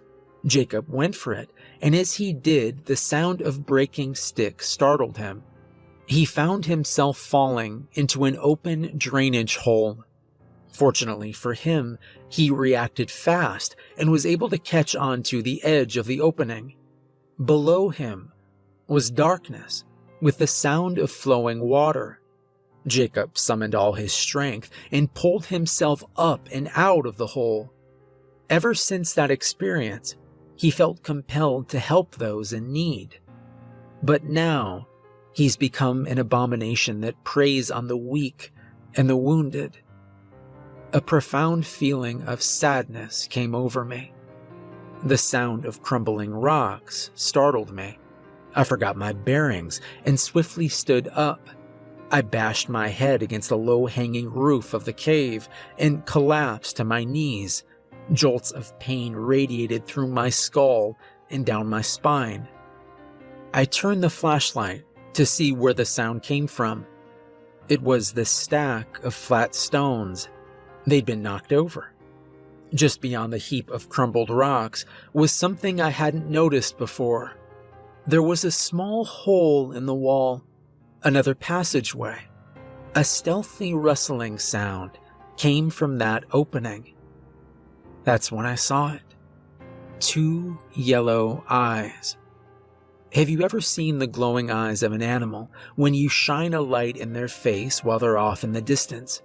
That's exactly what I saw. It emerged from the opening and approached me. I saw a spotted brown and silvery coat, a wide face and tufted ears. It was a medium-sized wildcat, a lynx.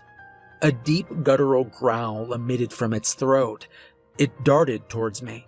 I instinctively brought my arms up in a defensive position in anticipation of a mauling. To my relief, the wildcat bounded over me and sped off towards the outside world. It's hard to say how long I sat in that darkness, but the throbbing agony in my skull and neck urged me to conclude my search. I slowly and painfully stood up, careful not to bump my skull a second time. I made haste out of the tomb and was greeted by welcoming sunlight where vampires cannot follow. To clarify, vampires are not harmed or killed by sunlight. It simply hinders their vision. It's more of an irritant to them. Although they can withstand the low light levels during dawn and dusk, they very much prefer the dark of night. I was alarmed by the sudden cawing and chirping of a solitary magpie perched atop one of the standing stones. The curious black and white bird watched me intently. One for sorrow, as the old nursery rhyme goes. A slow and cold horror grew within me. Later, I found lodging in a nearby inn. I was sore and exhausted from my ordeal in the cave. I decided to eat a light dinner and go to bed early. It didn't take very long for me to doze off after my head hit the pillow. Pictures come to the eyes of one trying to sleep. A dream, a nightmare. I was a disembodied observer slowly drifting through the gutted remains of an abandoned building surrounded by forest. Next, I found myself moving through a gloomy tunnel. I was following a black cat with bright green eyes. It was carefully moving across a floor littered with countless human bones. I followed the cat until I reached a chamber where it darted into the shadows and out of my sight. Smoke was rising and swirling from a semicircle of burning barrels. The orange glow from the flames danced on the cement walls. They were lined with rows of rusty steam pipes and valves. A large mound of soil was in the middle of these burning barrels. A malevolent figure stood firmly on the top. It was something that had the appearance of a person, but it was not a person. It wore clothes, a red hood and blue jeans, frayed and tattered, caked with dirt and grime and gore. A necklace of bird skulls hung loosely around its neck. I knew what was inhabiting the shape and form of that young man. It has many names: the Great Old One, the Otherness, the Dweller of the Gulf, the Demon from the Stars, the Wendigo. The thing was not alone. A cowering shape was also at the top of the mound, a homeless woman. Her hair was wild and tangled. Tears and mucus dripped off of her face in the dim orange haze. The look on her face told me she was on the brink of insanity. The hooded figure loomed over her, its burning red pupils dilated like a camera aperture. It was studying her.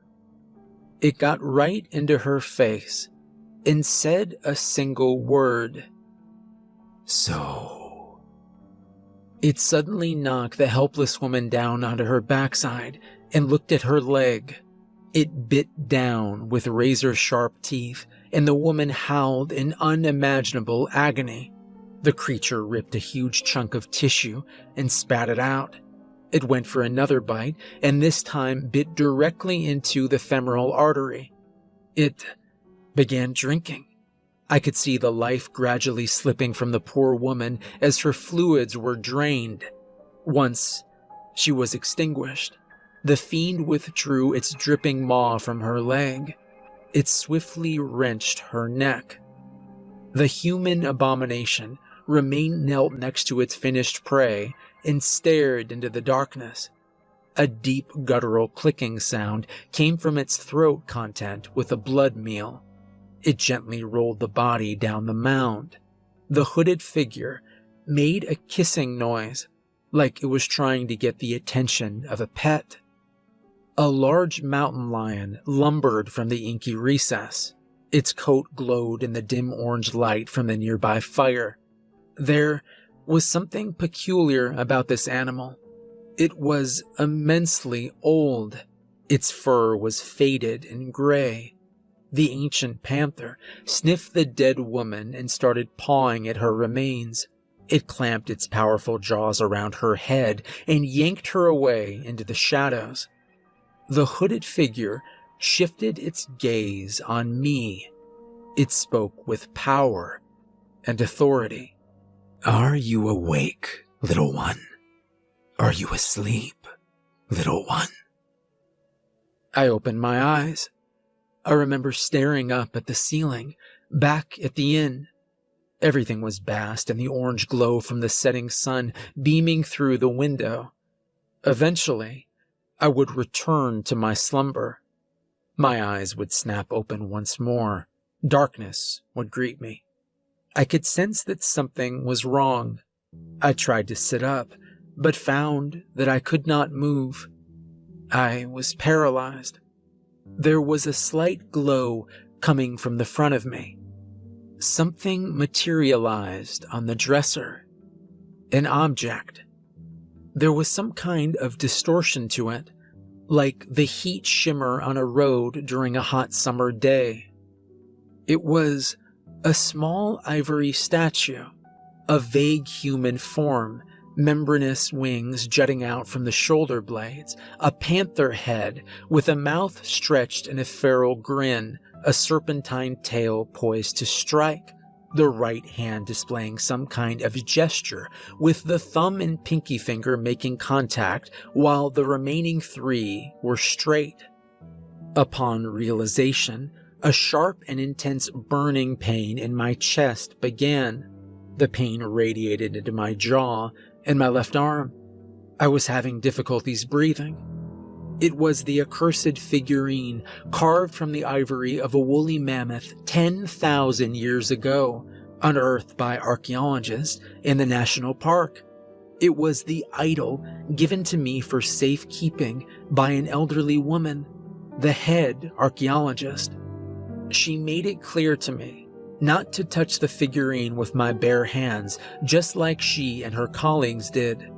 A curse was transmitted to them, allowing them to become entangled with the quantum vampire.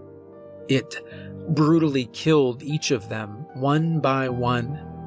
I had placed the object inside a heavy-duty lockbox made of lead for safekeeping. I then stored the lockbox in a self-storage facility. There was a whisper, a voice. Something was speaking to me in my head. It was singing. Oh, what a night for sweethearts, stars in the sky above. This is our chance for sweet romance. Let's make this a night of love. The mechanical growling of a vehicle pulling into the parking lot caused my heart to flutter. The room was flooded by the blinding headlights of a car parking next to my rental. The engine was shut off, and the glaring lights faded. Dread and foreboding and fear began to manifest within me. I became overwhelmed by confusion. A car door was opened and then shut. I heard the room door being unlocked. Silence. The door slowly creaked open. I became conscious of the earthy smell of soil and mold mixed with carrion. A presence.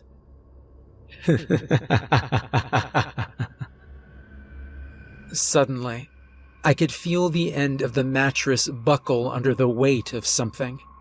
In my frozen state, I could see a hooded shape walking up on the bed. Next came the crushing pressure of immense weight on me. The thing sat down on my chest like a gargoyle. Dry earth rattled down onto the bedsheets. The situation was reminiscent of The Nightmare, the oil painting from 1781 by artist Henry Fuseli. I could now see the identity of my guest. Tendrils of blonde hair stuck out from beneath the hood. A disk of flies angrily buzzed around its head, picking at the sticky coagulated blood smeared around its mouth. The skin was pale and white, like freshly fallen snow. Jet black eyes with blazing red pupils fixated on me with curiosity. It placed a clawed finger over its lips.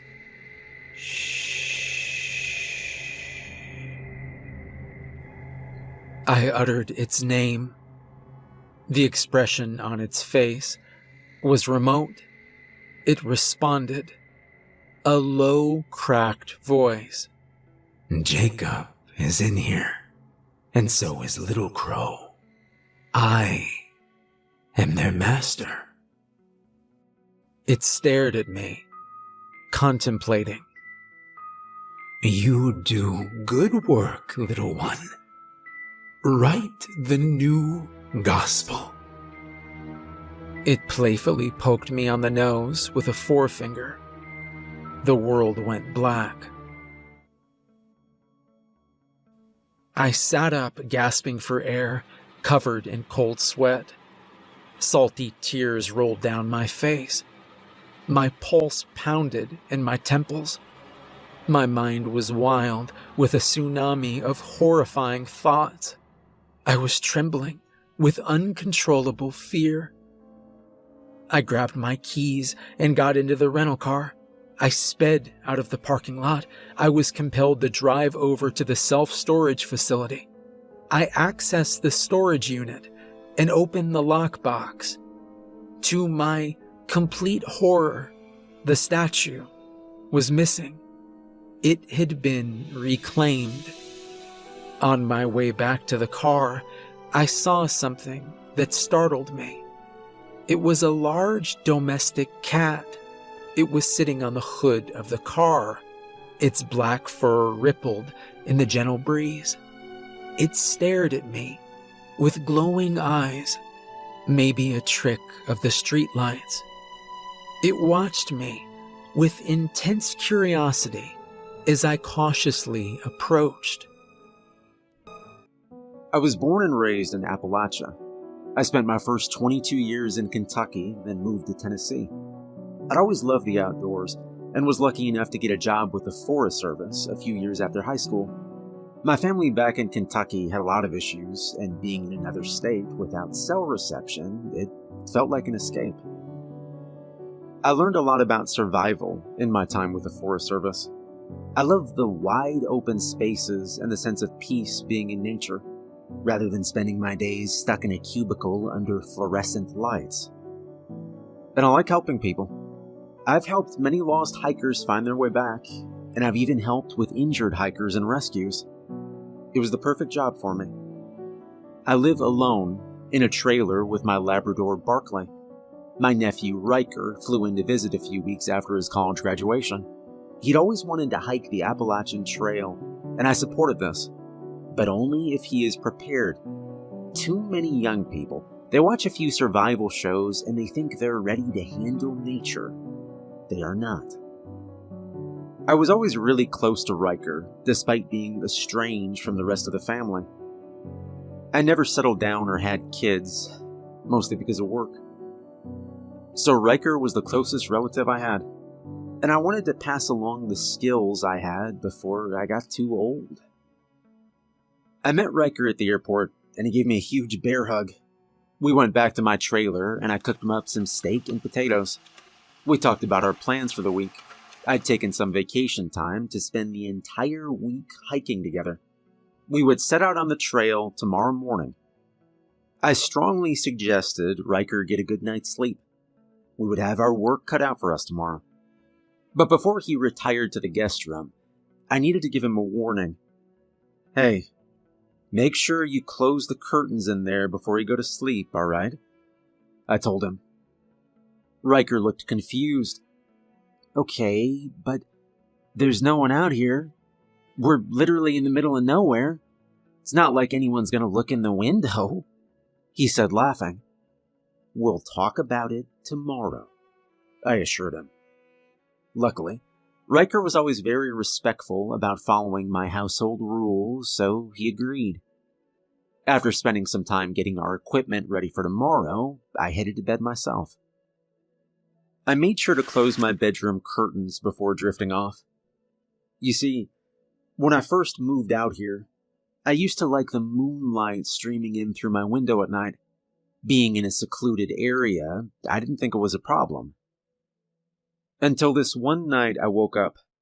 I was still pretty tired, and I glanced out the window next to my bed. I noticed two red lights a few inches apart. I rubbed my eyes and looked again. They weren't lights. They were eyes, and they were unnaturally red. Now, I knew the wildlife in the area. and there was nothing that could explain what I saw. As I watched, the eyes began to slowly rise, as if whatever creature was attached to them stood up. I slowly backed out of the bedroom and I shut the door. I slept on the living room couch that night. And I have never slept with my curtains open again. On the morning of our trip, I woke up early, anxious and excited to get started.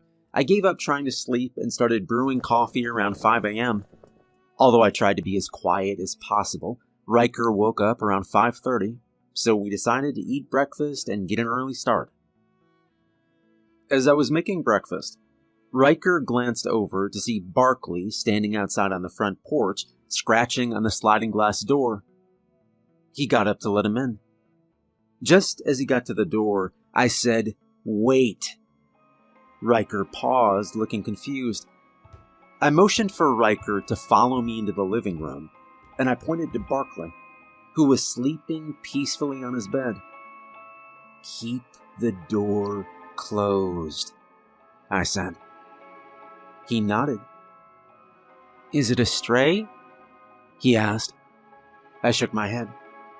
You see, Barkley is a very distinctive-looking dog.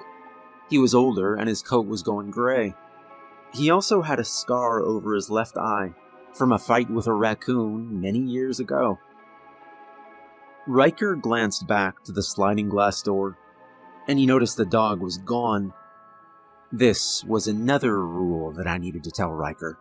If you see anything that looks like your pet trying to come into your house or your campsite, you make sure it's really them.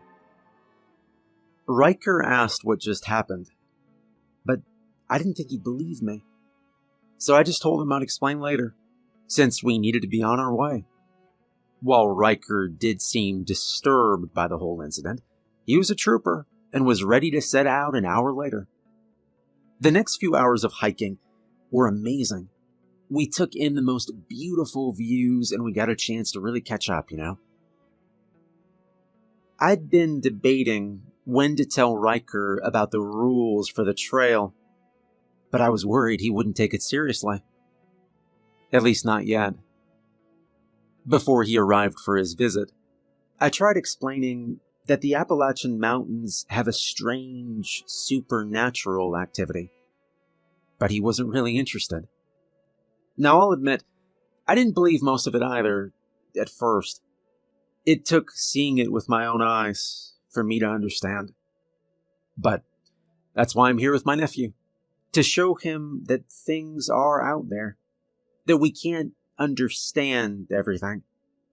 But if we follow the rules, then we'll be okay. After another hour of hiking, Riker began to look uneasy, and he stopped every few steps to look around. Finally, I asked him what was wrong. "Don't you hear that?" he asked. I shook my head. We continued walking while staying quiet, and then I did hear it. The sound was similar to a tornado siren off in the distance, but it sounded distorted. I stopped Riker in his tracks. "We need to get as far away from that noise as possible," I said. Riker briefly tried to argue that we should get closer in case it's a weather alert siren, but I let him know it was deadly serious that we get away from the source. We started running in the opposite direction. Eventually, the sound started to fade, like it was getting further away. But a few minutes later, we heard a loud blast from the siren almost right in front of us. "What the hell?" Riker said, putting his hands over his ears.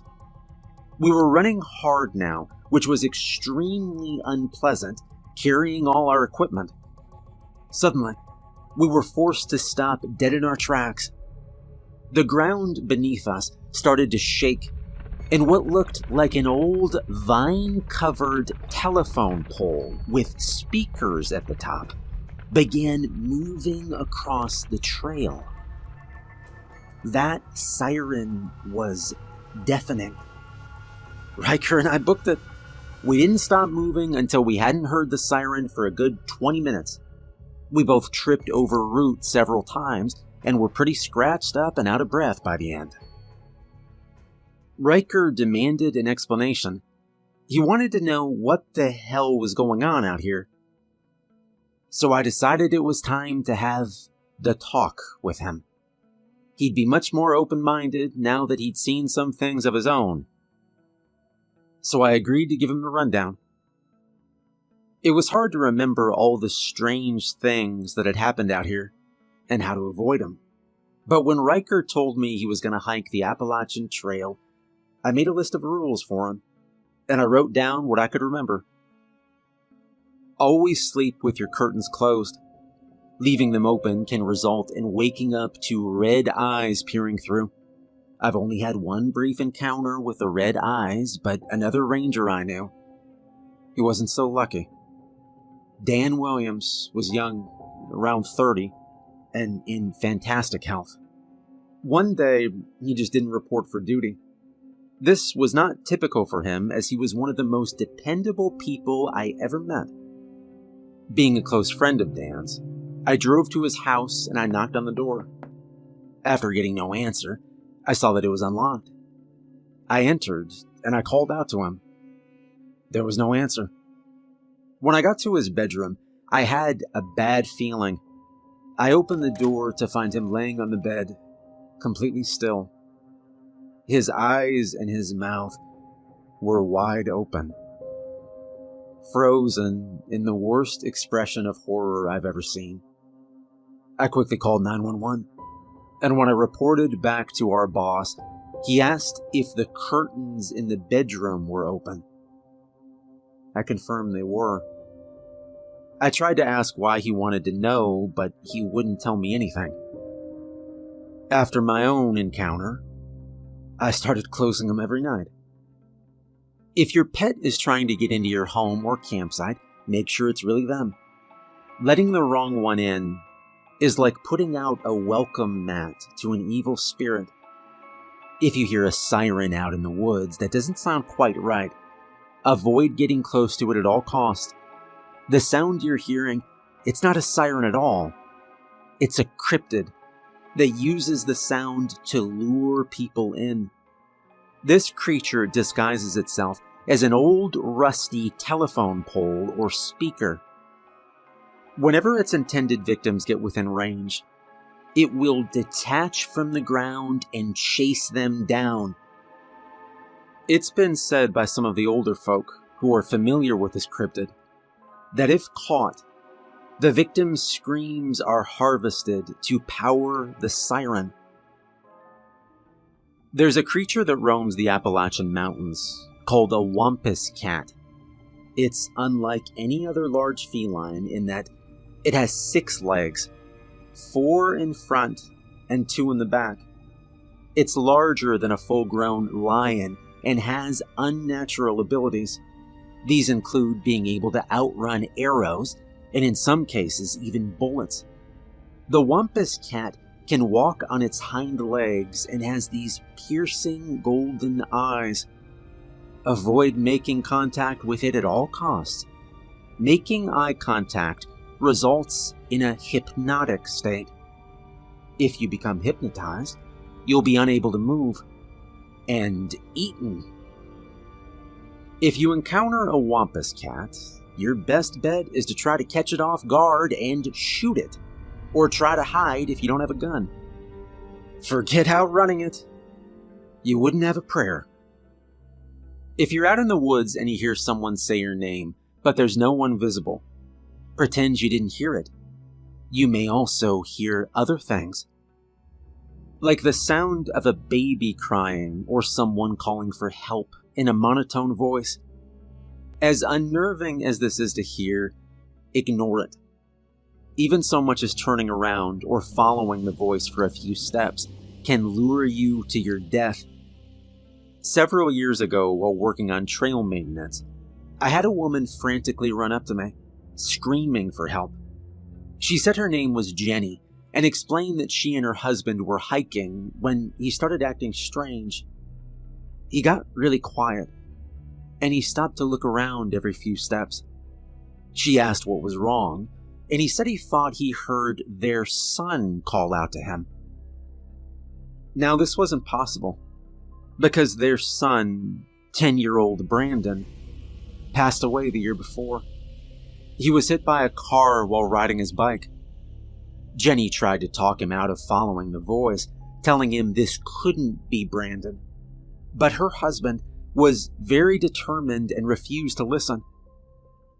He went off trail to follow the voice. She looked for him for over an hour, but almost getting lost herself, she had to stop.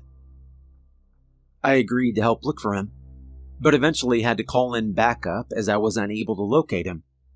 He was quickly declared missing, and a full-on search began.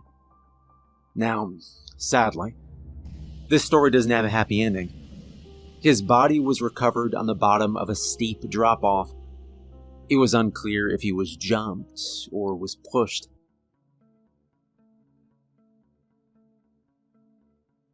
Don't whistle outside at night. I made this mistake once when I was younger and camping with my dog. This was before Barkley.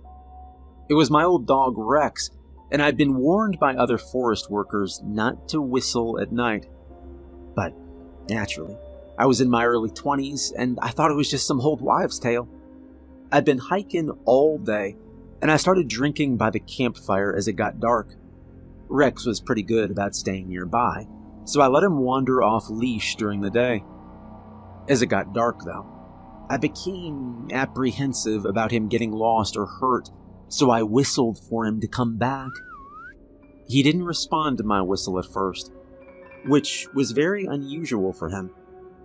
I couldn't handle something happening to Rex. He'd been my one constant companion in a pretty solitary life. "Rex," I said as I whistled again, louder this time. I noticed that it sounded like my whistle had an echo, which didn't make any sense. Rex finally ran back to me. He was acting different, though. He was clearly on edge, looking into the woods and growling. I shined my flashlight in the direction he was focused on, but I didn't see anything. I finished up the rest of what was in my flask and turned in for the night. I woke up around 2 a.m. with a distinct feeling I was being watched. I got out of my tent to look around. The light on my flashlight kept dimming, despite having a new battery. I smacked it trying to get it to work. The first thing I noticed is that Rex was nowhere to be found. I called out to him and whistled again. And just then my flashlight went out. I heard a distant crunching of branches, and I got my flashlight to work just enough to see the outline of something about 10 feet from my campsite. It appeared to be a rail-thin white figure that looked vaguely humanoid. Its stature was what really alarmed me. It was extremely tall. I'm talking about 7 feet tall, but walked hunched over. Its neck was also unnaturally long, and its head was looking forward. The creature was moving with a slow, distorted crawl. I stood in silence. "What the hell?" I said to myself. And this was a huge mistake. The figure's head turned at a sharp, unnatural angle, and it began to screech. I'd never heard a noise like this before. Think of a distorted human scream mixed with an injured animal. I dove back into my tent, grabbing my beer repellent and knife.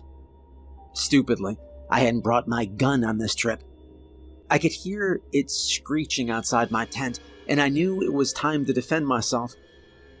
Just as I turned around, I heard a snarl and sharp bark. "Rex," I thought. The figure let out another screech, and it charged back into the woods. I noticed Rex had blood on his muzzle. I hugged him, checking for any harm, but luckily he was okay. He was still very nervous, though. "Good boy," I said. Needless to say, I don't whistle in the woods anymore.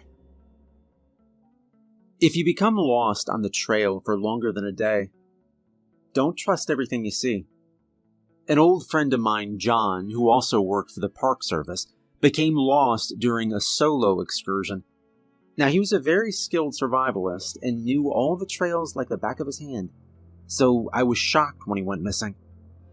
He was found about a week later, but he wasn't himself. He babbled on and on about finding a cottage with a woman living there who rescued him.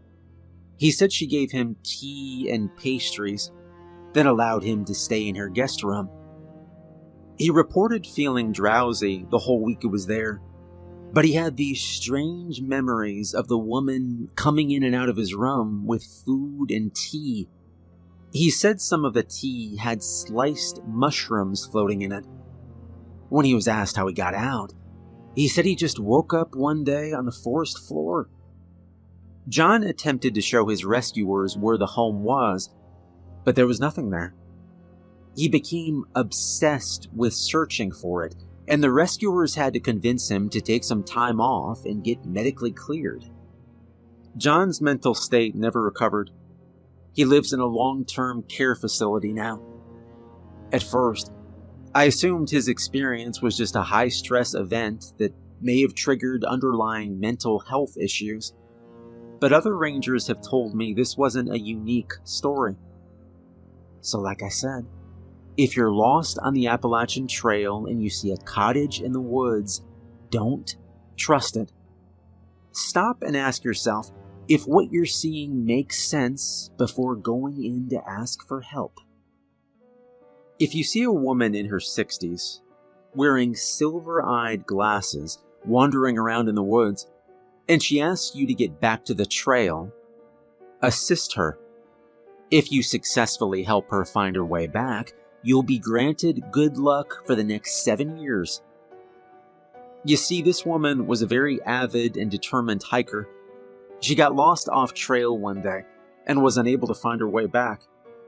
Her body was recovered a few years later. She is a benevolent spirit, and hikers who have seen her have described her as having an infectious smile. A coworker of mine told me about a case where a lost hiker reported seeing this woman while off trail. The woman with the silver glasses said she was lost too. The hiker reported they walked together for a few hours, just talking about life and trying to find the trail. The woman suggested making a turn that did lead back. The hiker was ecstatic, but when he turned around to thank her, she was gone. The woods should never be completely silent. You should always be able to hear something: bugs, animals, birds, water, wind, basically anything. If you're ever on the trail and you notice it's completely silent, keep moving until things sound normal again. You should also talk, hum, sing, or turn on music to break the silence until you get to a normal area. Now, I don't have first-hand experience with not following this rule, as the uneasy feeling of being in total silence is usually enough to keep me moving. There's an old man with a long beard and walking stick who may approach your campsite as you are sitting around the fire with friends or family. He will calmly take a seat and begin sharing a story. Do not ask him who he is, interrupt the story, or walk away while he is talking. Legend has it that if you do, someone from your group will walk into the woods during the night, and you will never see them again. I narrowly avoided this a few years ago, camping with a few of my buddies. As the old man approached, I was about to ask if anyone knew him when my friend put his hand over his mouth and he shook his head. He gave me a very serious look. After all the strange things I'd encountered over the years, I took his word for it and I stayed silent. The old man's story was actually pretty good. While hiking in Appalachia, you may come across a large camp in an area that is not designated for camping. Usually these are pretty far off trail. These are off-grid communities that don't like outsiders. The camp will likely consist of handmade tents, various survival supplies, and oftentimes there are active fires, sometimes even with food still cooking. But there won't be anyone there. Now, it may be tempting to look around or even help yourself to food or supplies, but do not do it. Even if you notice something at the site that was stolen from your campsite. Although these camps appear empty, you are being watched in real time, and you will be attacked very quickly if you take anything. These groups protect their camps at all costs, and they not only outnumber you, but also know the terrain much better than you. And that was the list I'd written out for Riker. We talked over everything as we set up for camp that night. Despite his arrogance before, at this point he was convinced to follow the rules. We prepared dinner and had a good talk. We talked about old times, and I turned in around midnight. I slept peacefully for a while, and then I began having this strange dream. I was sitting on a rocking chair on the large porch of what appeared to be an old farmhouse. It was dusk and the air was still. Off in the distance, I noticed an animal approach. It was about the size of a large dog, but as it got closer, I noticed something wasn't right. Although it had the stature and build of a dog, the animal's head was that of a rabbit. But it was much bigger than any rabbit I'd ever seen. I stood up as it approached. Its eyes were these hollow, dark sockets, and I didn't understand how it was able to see. I started panicking, trying to unlock the door to the house, and it wouldn't open. Footsteps approached on the porch behind me as I pounded on the door. And just then, my eyes shot open and I was in the tent, hyperventilating. Relieved it was only a dream, I turned over and got comfortable again. I was starting finally to drift off when I felt my blanket slowly slide off of me, and I froze. The air became ice cold despite the temperature outside. I heard whispers all around me. They were all different, distinct voices. "Uncle James!" yelled Riker. I sat up. He dove into my tent, trying to catch his breath. "Did something just happen to you too?" he asked. And I nodded. "I read about this a while back. I think it's the Bell Witch," Riker said. I was somewhat familiar with a historical haunting, but I'd never known anyone who was haunted by her on the trail. Riker and I packed up our things and we moved camps. The next day, Riker laughed about how he had something to add to my list, and I nodded. Most don't realize just how old these mountains are. They've been on this earth for millions of years. They've seen things that no human has, or ever will. I have discovered so much on the trail, but I doubt I'll get to know all its secrets in my lifetime. Riker, can you promise me something? I asked. "Sure, anything," he said. "When you tell other people about this place, don't leave out the good things," I said. Riker looked at me confused. What I mean is, I know a lot of weird stuff happens out here, but it's also one of the most beautiful and peaceful places on Earth. There's so many good people here too, you know? I just want you to make sure you don't leave that out whenever you tell your friends back home about this trip. My name is Tony Mercer, and I've worked as a caver for most of my adult life. Not recreationally, not as a thrill seeker. I mean professionally. mapping systems, assisting with recoveries, checking old mines, and guiding people who have no business being underground without someone who knows what they're doing. Most of my work has been in Appalachia, where the cave systems run deep, old, and mostly undocumented. If you've seen The Descent or read about Ted the Caver, you already have a frame of reference. Some of that stuff is exaggerated, some isn't. The part that's usually missing is how people survive these places more than once. Panic isn't what gets you out. Strength doesn't either. What keeps you alive are rules, specific ones, that exist because something happened badly enough that someone felt the need to warn the next person. Most caves are dangerous in predictable ways. Loose rock, low oxygen, bad footing, you can train for that. You prepare, you mitigate risk. Rock behaves like rock. Sound echoes the way sound should. Air moves where it's supposed to move. But not every cave follows those rules.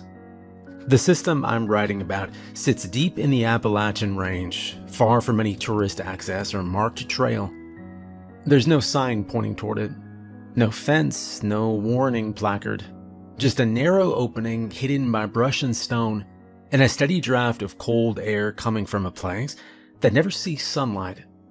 You don't find it by accident. Someone has to tell you where it is.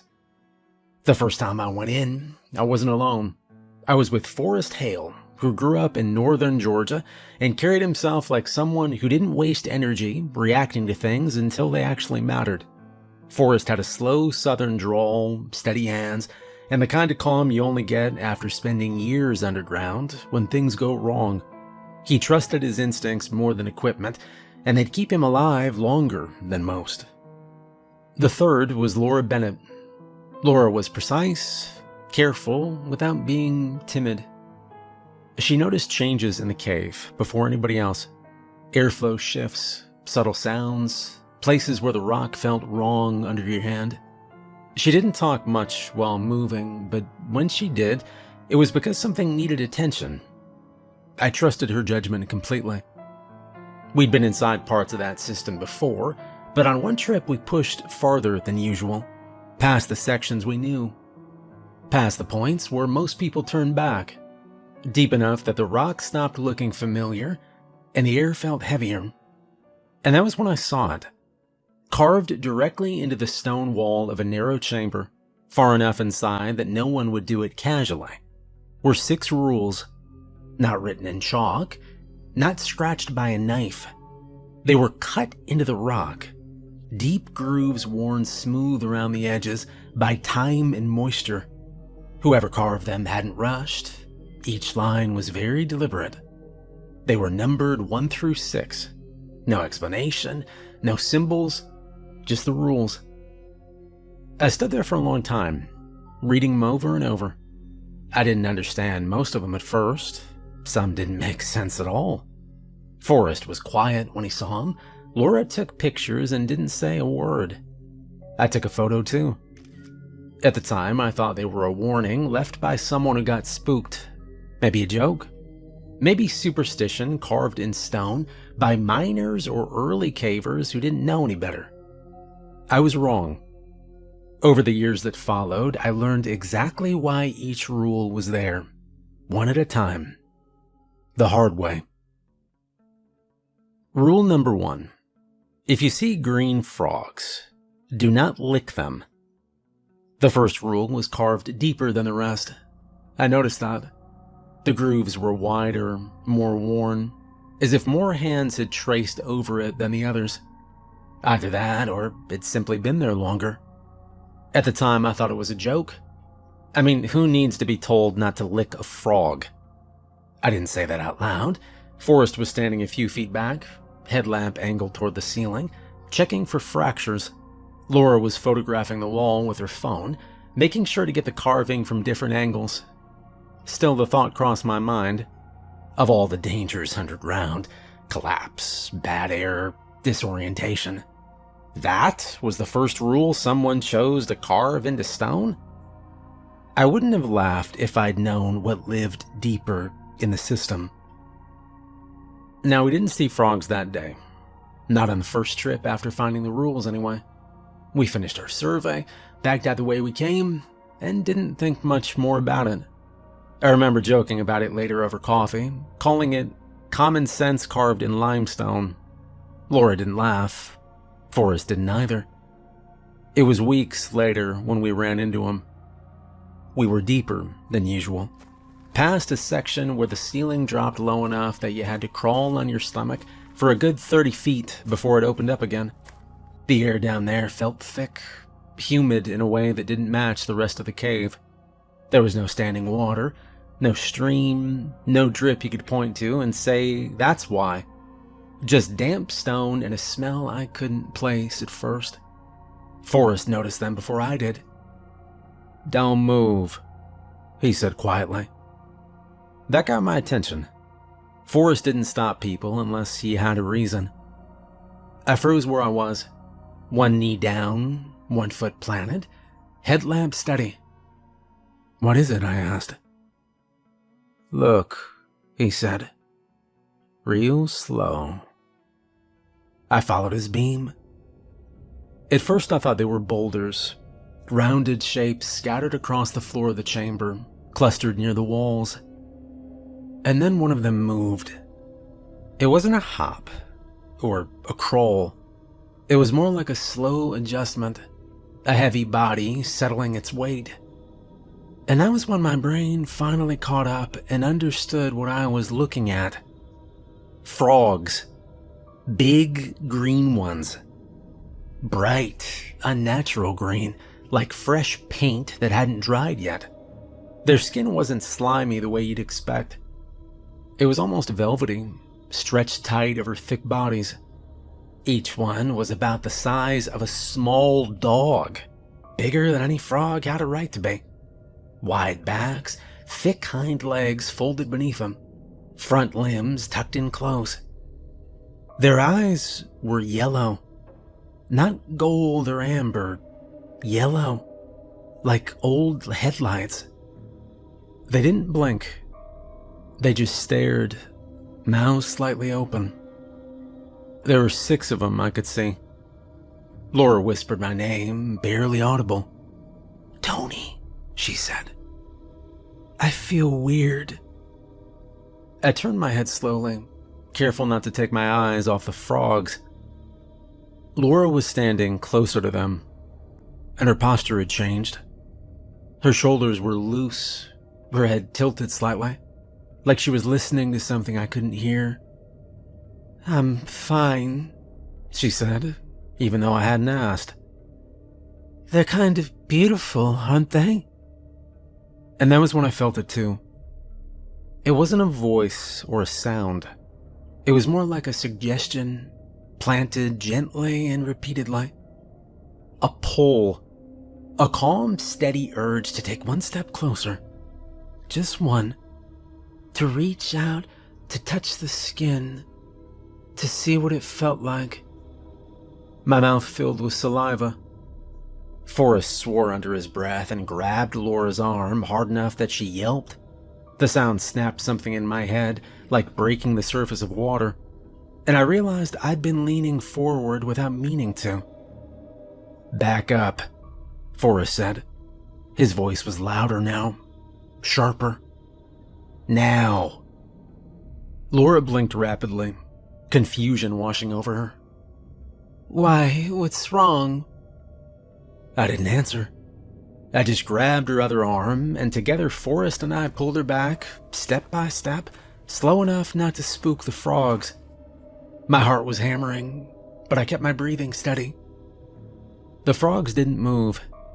They didn't hop towards us or chase us. They just sat there, watching, mouths open, throats pulsing gently as they breathed. As we retreated, one of them croaked. It wasn't loud or aggressive. It was low and rhythmic, almost soothing. Another frog answered it, then another, and soon all of them were croaking in a slow overlapping pattern that made my head feel light. Laura stumbled. Forrest caught her before she went down. "Don't listen," he said to her. "Don't look." We backed out of the chamber. The croaking followed us for a while, echoing through the tunnels, and then faded as the air shifted and the sound finally died. We didn't stop moving until we were a good distance away. Laura sat down hard against the wall, breathing fast. "What the hell was that?" she asked. I felt like I was going to pass out." Forrest didn't answer right away. He stared down the tunnel we'd come from, jaw tight. "That's why the rule's there," he said finally. I thought about the carving, the deep grooves, the worn stone. People actually... "Yeah," Forrest interrupted. Later, after we were back above ground, he told us what he knew. Not theories or rumors, actual reports. People who encountered the frogs and ignored the rule didn't die right away. The frogs secreted a toxin through their skin. Not fast-acting, not painful. It soaked in through the tongue, through the mouth. Paralysis followed. Hallucinations. Complete loss of muscle control. Victims would collapse where they stood, and then the frogs would move. Their jaws unhinged wider than should have been possible, and they swallowed their prey whole, slowly. Some people were found later, those who'd been only partially consumed before something scared the frogs off. Others were never found at all. Forrest told us about one man who'd survived. Barely. He'd been pulled out by his partner before the frogs finished. His skin was burned raw. His tongue swollen to twice its size, and he was missing 2 fingers and most of the muscle from one calf. The man couldn't explain why he'd done it, why he leaned in, touched the frog, and licked it. He just said it felt like the right thing to do at the time. When we went back into the cave weeks later, the frogs were gone. Or maybe they just went deeper. Either way, I never forgot the way they watched us. Patient. When I look at the carving now, if you see green frogs, do not lick them. I don't think it's a joke anymore. I don't think it's obvious. I think it's the kind of rule someone only writes down after watching something terrible happen. I always follow it. Rule number 2. Always mark your path. The second rule didn't stand out the way the first one did. Wasn't dramatic or strange. It was the kind of thing every caver already knows. Which is probably why it gets ignored more often. Always mark your path. When I first read it carved into the rock, I remember thinking it was unnecessary, almost insulting. Anyone who's been underground more than a handful of times knows that rule already. You don't just wander into a cave and hope muscle memory gets you back. The problem is familiarity. This rule exists because familiarity is dangerous. The incident that made it stick happened months after we found the carvings. It wasn't in a deep system or an unmapped section. It was in a cave we'd been through more times than I could count. And that is what nearly killed us. The cave was a known Appalachian limestone system with multiple entrances, looping passages, and several large chambers connected by low corridors. Nothing extreme. No squeezes that would trap you or vertical drops. The kind of place people get real comfortable in. Forrest had been in it dozens of times. Laura had guided there before. I knew the general layout well enough that I didn't even bother pulling the map before we went in. And that should have been my first warning sign. We entered mid-morning. Clear weather, no rush, no pressure, just a short survey to check a section that had reportedly shifted after heavy rain. In and out. That was the plan. We didn't mark the trail. Not with tape, not with chalk, not even with simple reference marks. The thinking was simple and stupid. We know this cave. Well, for the first 40 minutes, everything was exactly as expected. Same wide passages, same worn stone, Same places where the ceiling dipped low enough that you had to duck without thinking about it. Headlamps steady, backup lights checked, plenty of battery life. We reached the section we were there to inspect, a side passage that branched off from a larger corridor. The floor was slick with mud, and the ceiling had dropped a little since the last time we'd been there, but nothing serious. No collapse or instability. We noted it, took measurements, snapped a few photos, and then we turned around to leave. And that was when things started to go wrong. The main corridor looked the same. That's the problem. In limestone caves, especially older ones, everything erodes in similar patterns.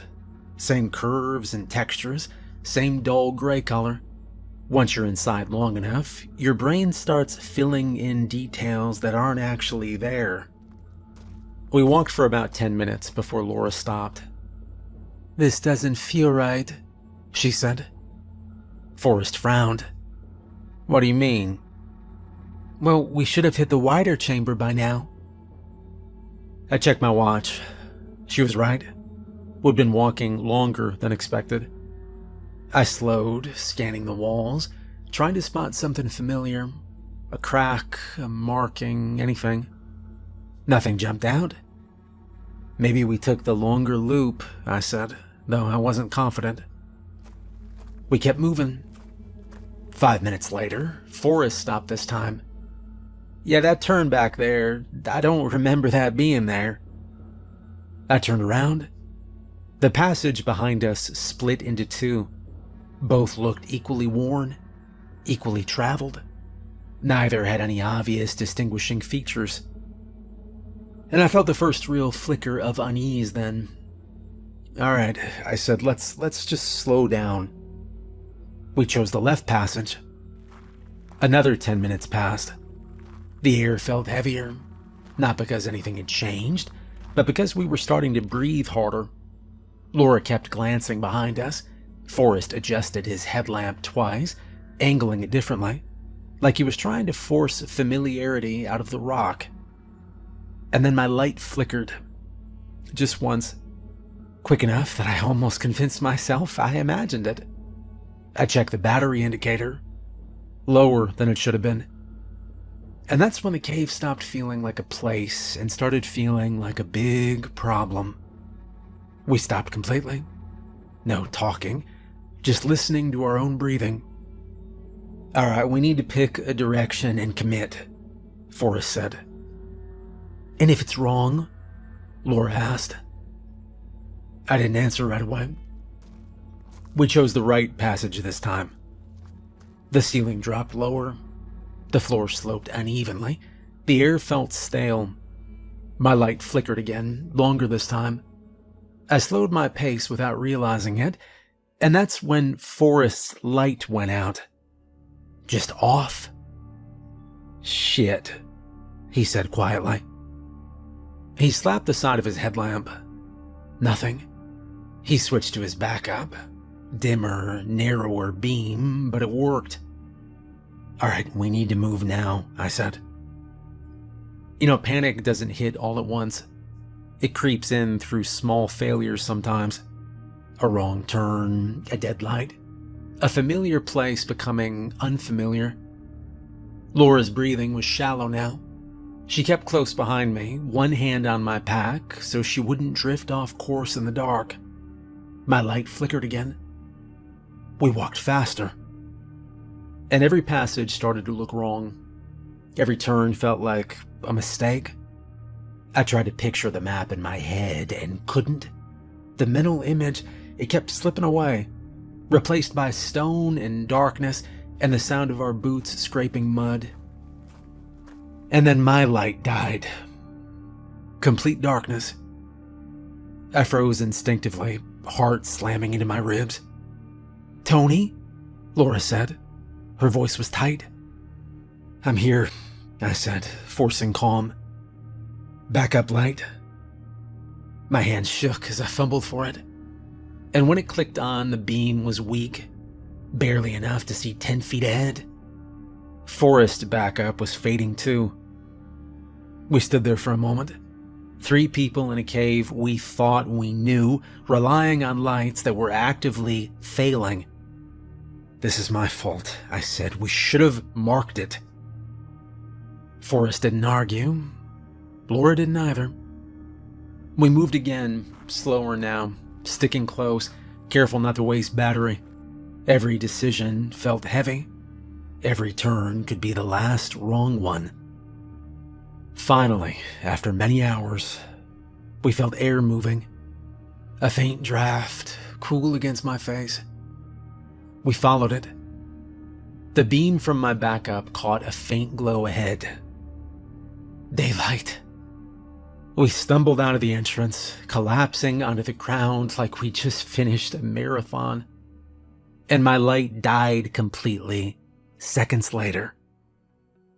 We sat there in silence for a long time. There were no monsters this time, no strange sounds, no supernatural explanation. Just 3 experienced cavers who made a terrible decision and nearly paid for it. A week later, when I stood in front of the carved rules again, I understood why the second one existed. Always mark your path, not because the cave changes, but because you do. You forget things sometimes. You get confused. And you don't always get lucky. Rule 3. If you go underground alone, always bring Tic Tacs. Now, when I read the 3rd rule carved into the rock, it bothered me more than the others. Not because it was scary, but because it made no sense. If you go underground alone, always bring Tic Tacs.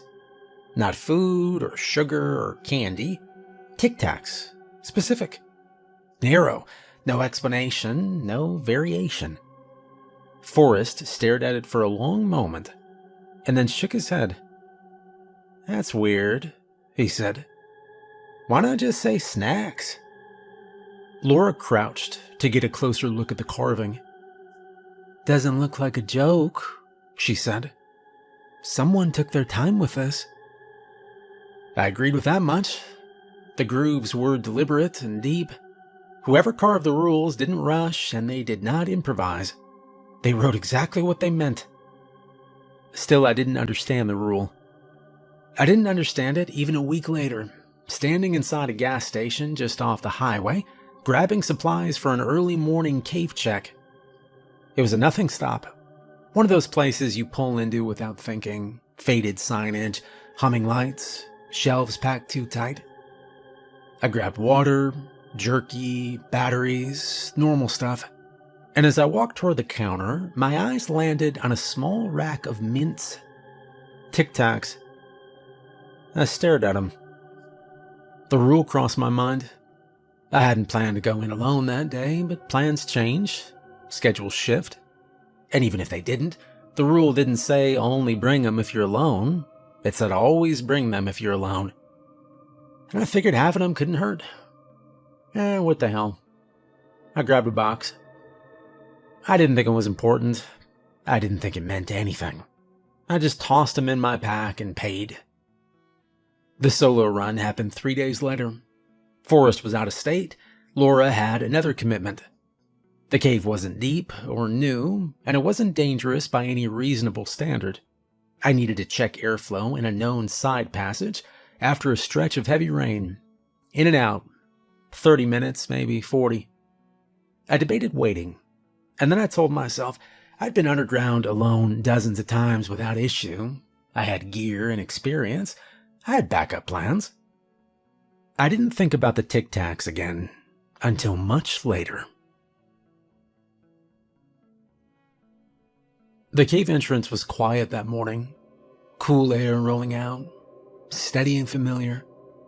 I checked my watch, logged my entry time, and went in.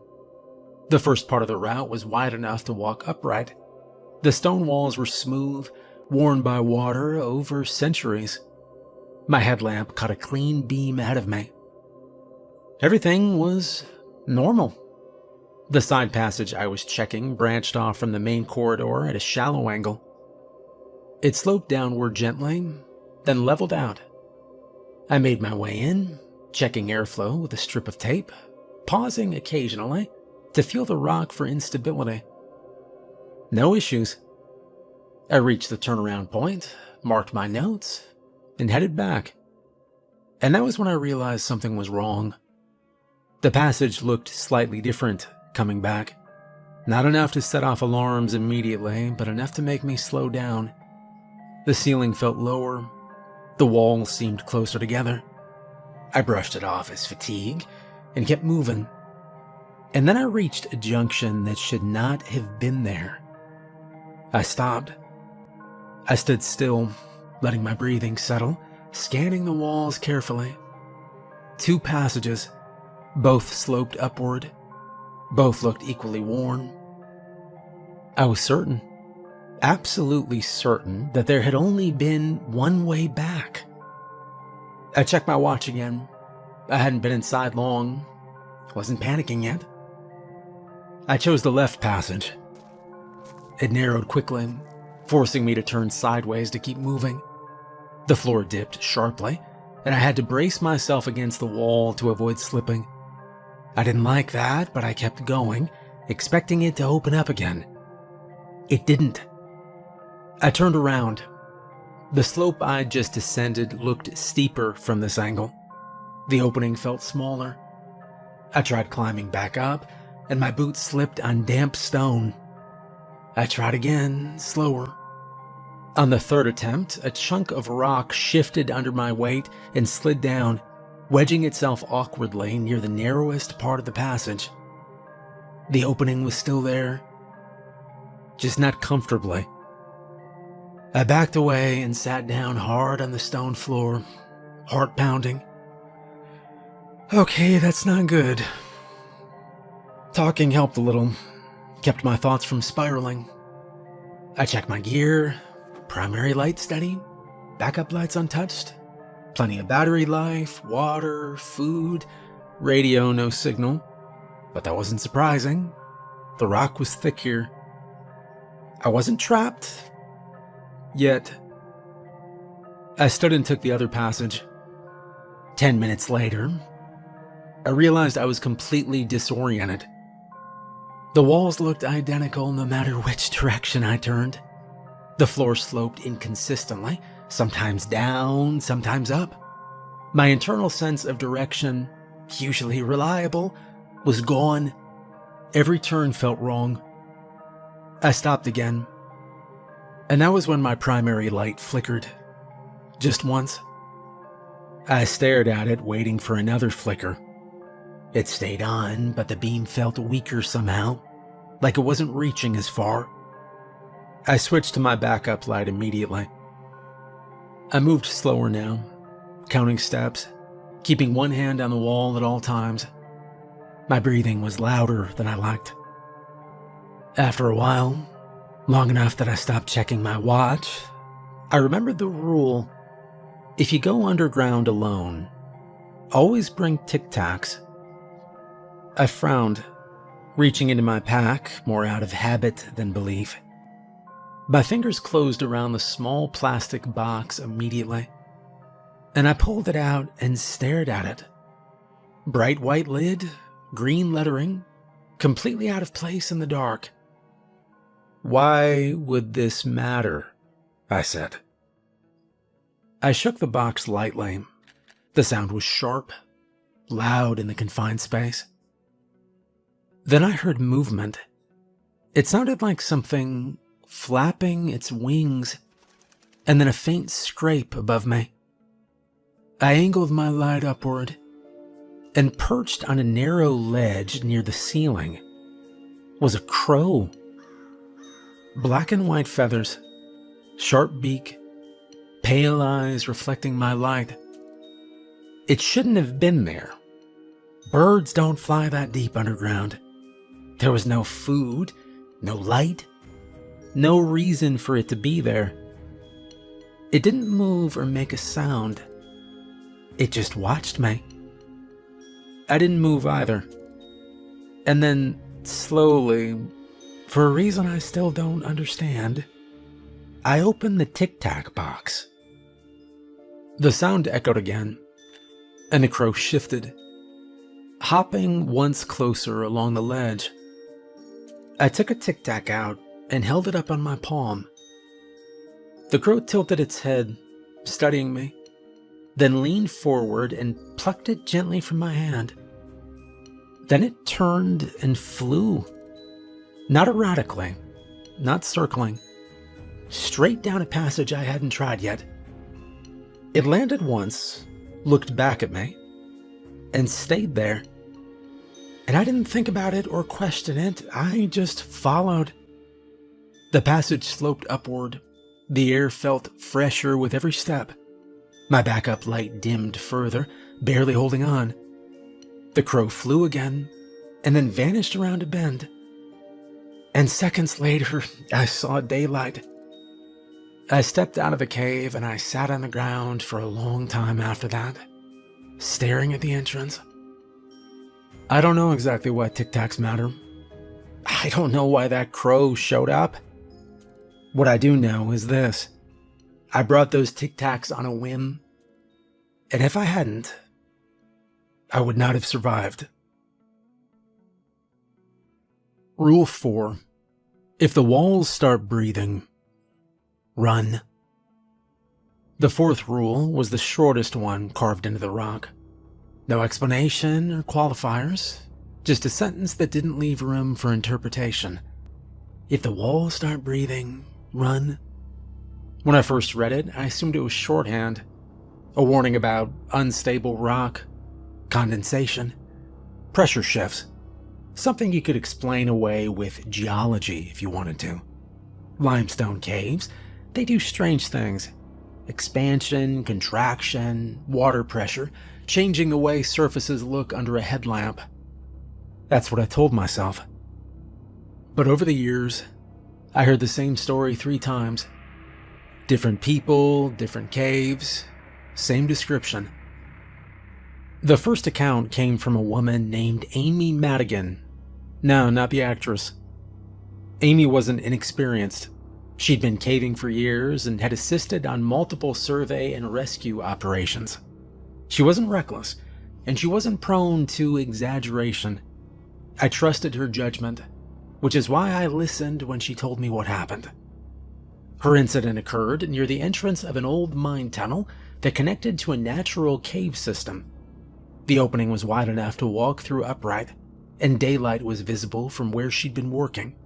She and her team had been mapping side passages when she slipped and twisted her ankle badly enough that she couldn't put weight on it. The decision was made quickly. 2 people would head out to get help. Amy would stay put near the entrance where there was airflow and enough room to sit upright. They secured her, checked her supplies, and left. She told me that at first, everything felt normal. She sat with her back against the stone, headlamp on low to conserve battery, listening to the sounds of the cave. Water dripping somewhere deeper in, faint echoes of her teammates moving away. And then the silence changed. The dripping stopped. The echoes faded. She shifted her position, and that was when she noticed the wall in front of her wasn't still anymore. She described it as subtle at first, a barely perceptible movement beneath a stone, like watching fabric settle, she said. The surface seemed to rise and fall, just a fraction of an inch. Amy told me she stared at it for a long time, trying to convince herself it was a trick of the light. She waved her hand in front of the beam, changed angles, blinked, but the movement didn't stop. The wall wasn't cracking or crumbling.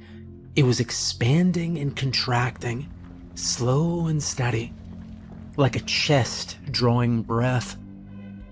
Then it happened again, more pronounced this time. The stone bulged outward slightly before easing back.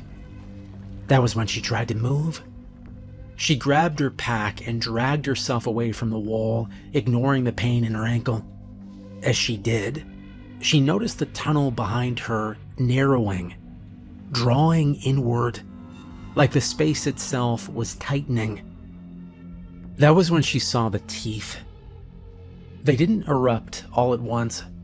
They emerged gradually from the stone, pale and smooth at first, then sharpening as they extended. Rows of them embedded in what she'd thought was solid rock moments earlier. And then the eye opened. One eye, huge and wet, set deep within the tunnel wall. It rolled slowly, focusing on her. Amy screamed. She told me she could hear other screams too, echoing from deeper in the system. Her teammates. The tunnel began to close. Not in a collapse or a rock fall, the walls just drew together evenly, the teeth sliding past each other as the opening narrowed. Amy said she watched the light from deeper inside vanish as the tunnel sealed itself shut, and then everything went still. She was found hours later by a rescue team that couldn't explain what had happened. There was no collapse blocking the passage, no debris, no broken rock. But the tunnel Amy claimed had been there earlier was completely gone. Her teammates were never found. Not a single trace of them. I thought Amy's story was an anomaly until I heard the second account. The second survivor was a man named Rick Bowman, a former miner who had been exploring abandoned shafts with a small group. His description matched Amy's in every major detail. The silence, the movement, the breathing walls, the teeth. Rick's incident happened deeper underground, far from any entrance. He was separated from the rest of his group by a bend in the tunnel when he felt the walls shift. He didn't see the eye because he didn't stay long enough. Rick ran. He described the tunnel behind him compressing as he moved, the stone flexing inward, narrowing the space just inches behind his shoulders. He tore skin from his arms, squeezing through a section that hadn't been that tight before. He made it out alone, but the rest of his group didn't. The third account was the one that finally convinced me there was no exaggeration. It came from a rescue report. A team responding to a missing person call found evidence of a sudden disappearance deep inside a mine-connected cave system. Equipment crushed inward, not buried. Helmets warped as if compressed evenly from all sides. No signs of a collapse or exit blockage. When I look back at the carving now, if the walls start breathing, run. I don't think it's poetic language, and I don't think it's shorthand. I think it's literal. No, I've never seen the walls breathe myself, but I have stood in places underground where things felt wrong, where the stone seems just a little closer than it had been seconds earlier. And every time that happens, I leave immediately. No gear check or discussion, no waiting to see if it gets worse. You don't study that phenomenon. You don't document it, you just run. Because the people who stayed long enough to understand it, they never came back. Rule number 5. If you come across ghost miners, stay with them for a while. The fifth rule didn't explain itself either. No dates or locations or extra markings. Just that. At the time, it was the only rule that didn't tell you how to survive something directly. Didn't say run or avoid. Didn't say bring anything. It told you to stop and do the opposite of what instinct would demand. Forrest was the one who explained what it meant. He didn't volunteer the information right away. We'd been quiet for a long time after finding the carvings, standing there with our lights trained on the rock, reading and rereading. That one, Forrest said eventually. That one's real old. He told us about the McGrath mining collapse of 1934, a coal mine cut too deep into unstable rock, support failure, 33 men underground when it happened. Rescue crews worked for days, but the tunnels kept shifting. Every attempt to reach them made things worse, and eventually the mine was sealed and abandoned. No bodies recovered. That history alone was unsettling, but it didn't explain the rule. Well, the incident happened during a routine survey of a natural cave system that intersected with old mining tunnels. We weren't looking for anything unusual. We didn't intend to go anywhere near the old workings. But underground, intent doesn't matter much. Rock shifts, water carves new routes, old passages open where they shouldn't. We were moving through a narrow limestone corridor when the stone became rougher, straighter and less organic. Tool marks cut into the walls, half eroded but still visible. Rusted metal fused into the rock in places. A length of old timber, blackened and soft with rot, jutted out from the ceiling. Forrest stopped immediately. "This is a mine," he said quietly. Laura checked her map. "That doesn't make sense," she said. And that was when we heard the voice. "Hello? Is someone there?" It was a man's voice. Adult, tired. Forrest didn't move or speak. He raised one hand slowly, palm down, telling us to stay where we were. "Please, I can hear you," the voice said. Laura took a step forward without thinking. Forrest caught her by the sleeve. "That's one of them," he whispered. I wanted to argue. I wanted to say that it couldn't be. That this had to be something else, another caver or explorer. Somebody alive. But the deeper part of me already knew that wasn't true. The voice came again, clearer now. "Hello. We've been trapped for a while, but they'll be coming looking for us any time now." The word "us" hit hard. I stepped closer to the collapsed section of tunnel, careful not to touch anything. My headlamp illuminated a wall of fallen rock, jagged, packed tight, no clear opening. But there were gaps, narrow cracks between stones where air moved faintly in and out. "I can hear you," I said. "What's your name?" "Thomas," he said. "Thomas McGrath." Forrest closed his eyes. How long have you been down here, Thomas?" I asked. "Not long, just since the shift started. There was a loud noise and everything went dark. We've been waiting." I didn't ask what year it was, or how old he was. I didn't correct him when he said "we." Forrest lowered himself to the ground and sat back against the stone wall. Laura hesitated, eyes wet, then did the same. And I followed. That was the rule. Stay with them. So we did. We stayed there. Lights low, packs off. "So, what kind of work you do, Thomas?" I asked. "Coal," he began. "Have been at it since I was a boy. My father, too." "Do you have family?" Laura asked. "Yes," he said. "A wife. 2 kids. One's a new baby girl." Laura looked at Forrest, then at me. And we talked with him like that for a long time. We asked him about his work, his life, the men he was trapped with. He told us about the noise, the dust, how dark it got afterward. He said some of the men were hurt, but most were okay. Scared, but okay. "They're rested now," he said. "We're conserving our strength." At one point, he asked if we could spare some water. Forrest nodded to me.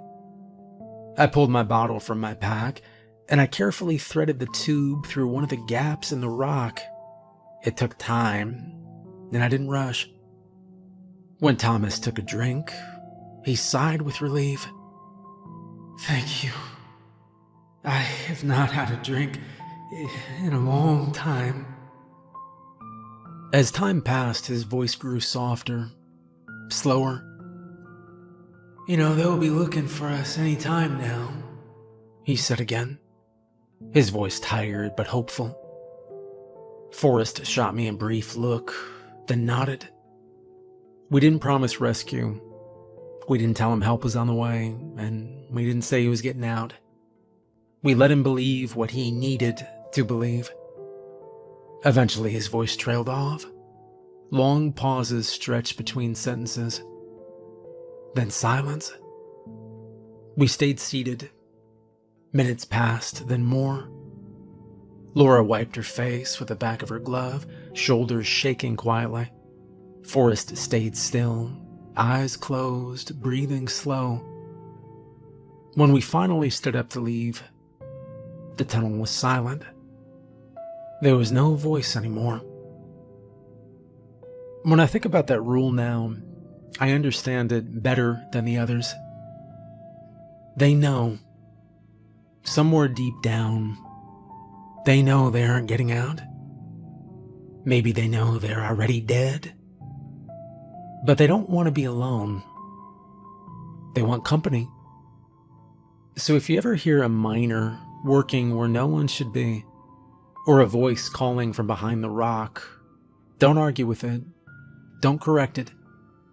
Don't tell them the truth they already sense. Just sit down, be good to them, then stay a while. Rule 6. If you see a German Shepherd underground, follow it. I didn't understand that rule for a long time. I'd been underground for years by then. I'd seen animals wander into cave entrances, bats, snakes, raccoons. I'd even seen a stray dog once, near daylight, skittish and half-starved. But deep underground, far past natural light, that didn't make sense. Forrest didn't comment on that one when we first found it. Neither did Laura. We took pictures, logged the carvings, and moved on. I didn't think about the rule again until the rescue call came in. It was late afternoon when we got the call. A partial collapse in an active cave system used for guided tours and training runs. Not a deep mine or a remote system, but one of the safer ones. Or at least it was supposed to be. 2 people were unaccounted for. A man in his 30s and a young girl, 8 years old. Father and daughter. They'd been part of a small group moving through a narrow section when a support slab gave way. The rest of the group made it out. Those 2 didn't. Forrest and I responded immediately. Laura was already nearby with another team and met us at the staging area. Rescue operations underground are chaos wrapped in procedure. Everybody knows their role, but nothing ever goes cleanly. Radios cut out, dust hangs in the air. Time stretches out. We entered through a secondary access point, moving fast but careful. The collapse wasn't total, more of a choke point filled with debris, the kind that traps without fully sealing. We could hear them before we saw them. The man was shouting hoarsely, voice cracking. The girl was crying, weak and scared, but alive. That mattered. That meant time still mattered. We were working our way toward him when I saw movement ahead. At first, I thought it was another rescuer. And then my light caught the shape properly. A dog. A big German Shepherd. Standing in the tunnel ahead of us, calm and steady, ears forward, eyes reflecting the beam of my headlamp. No dust on its coat, no signs of panic. Just waiting for us. Forrest stopped dead. The dog turned and started walking deeper into the cave, moving like it knew exactly where it was going. I remembered the rule then, and Forrest remembered it too. Follow it, he said. We moved. The tunnel narrowed slightly, tighter than I would have chosen under normal circumstances. The dog moved through it without slowing. We followed, scraping packs and shoulders against stone, breathing hard. The air grew thicker with dust. The sound of the trapped man and girl faded, replaced by the dull thud of shifting rock somewhere deeper. The dog stopped at a break in the tunnel wall, a small opening I wouldn't have noticed if it hadn't been standing right there, just wide enough to squeeze through. The dog looked back at us once, and then went through. We followed, and on the other side was a low chamber partially shielded from the collapse by a natural rock rib. And that was where they were. The man was pinned by debris across his legs, bleeding but conscious. The girl was curled against his chest, crying softly. When the dog stepped into the light, the girl saw it and gasped. "A doggy," she said weakly. The man looked up, stunned. We worked fast. Laura stabilized the girl while Forrest assessed the debris. I took position near the father, talking to him, keeping him focused. The dog stayed close, watching, occasionally moving just enough to stay out of the way, calm and alert. We freed the man's legs enough to move him, and then got the girl into my arms. She clung to my neck immediately, sobbing into my shoulder. "It's okay," I told her, "I've got you." The dog moved ahead as we started back, and we didn't question the route, we followed. The tunnel the dog led us through wasn't the shortest, but it was stable. No loose stone or sharp drops, no tight squeezes that would have slowed us down carrying injured people. At one point, another rescuer called over the radio, asking where we were. Forrest gave coordinates that didn't match the main routes. We reached daylight, just as my legs started to shake from exhaustion. Outside, medics rushed in, taking the man and the girl from us. The girl was alive. The man was alive. Both injured and scared, but breathing. And that was when I noticed the dog again. It stood a short distance away, watching me. As the medics worked, the dog turned toward the tree line. I took a step toward it. "Hey," I said without thinking. The dog paused, and I saw the collar then. Old leather, cracked, worn smooth with age. Stamped into the metal tag were 2 words. "Old Sarge," it read. The dog looked at me once, just once, and then it ran into the woods and was gone. Later, when things had calmed down, I asked around. Nobody had brought a dog underground. Nobody had seen it enter. An old rescuer pulled me aside when I described it. "Old Sarge," he said quietly. "Yeah, I heard of him." When I think about the rules now, that last one makes sense in a way the others don't. The frogs will kill you. Getting lost will kill you. Darkness will kill you. Some things underground don't let you leave. But sometimes, rarely, something down there helps. And if it does, you don't question it. You don't hesitate. You follow. Because that rule wasn't carved for curiosity. It was carved because someone survived. Well, I'm a bit older now, but I still go back to that place sometimes. The chamber where the rules are carved hasn't changed much. The stone is smoother now, worn by time and water, but the words are still there if you know where to look. I stand there longer than I need to, reading them over the way I did the first time. There are 6 rules. Don't lick the green frogs. Always mark your path. If you go underground alone, bring tic tacs.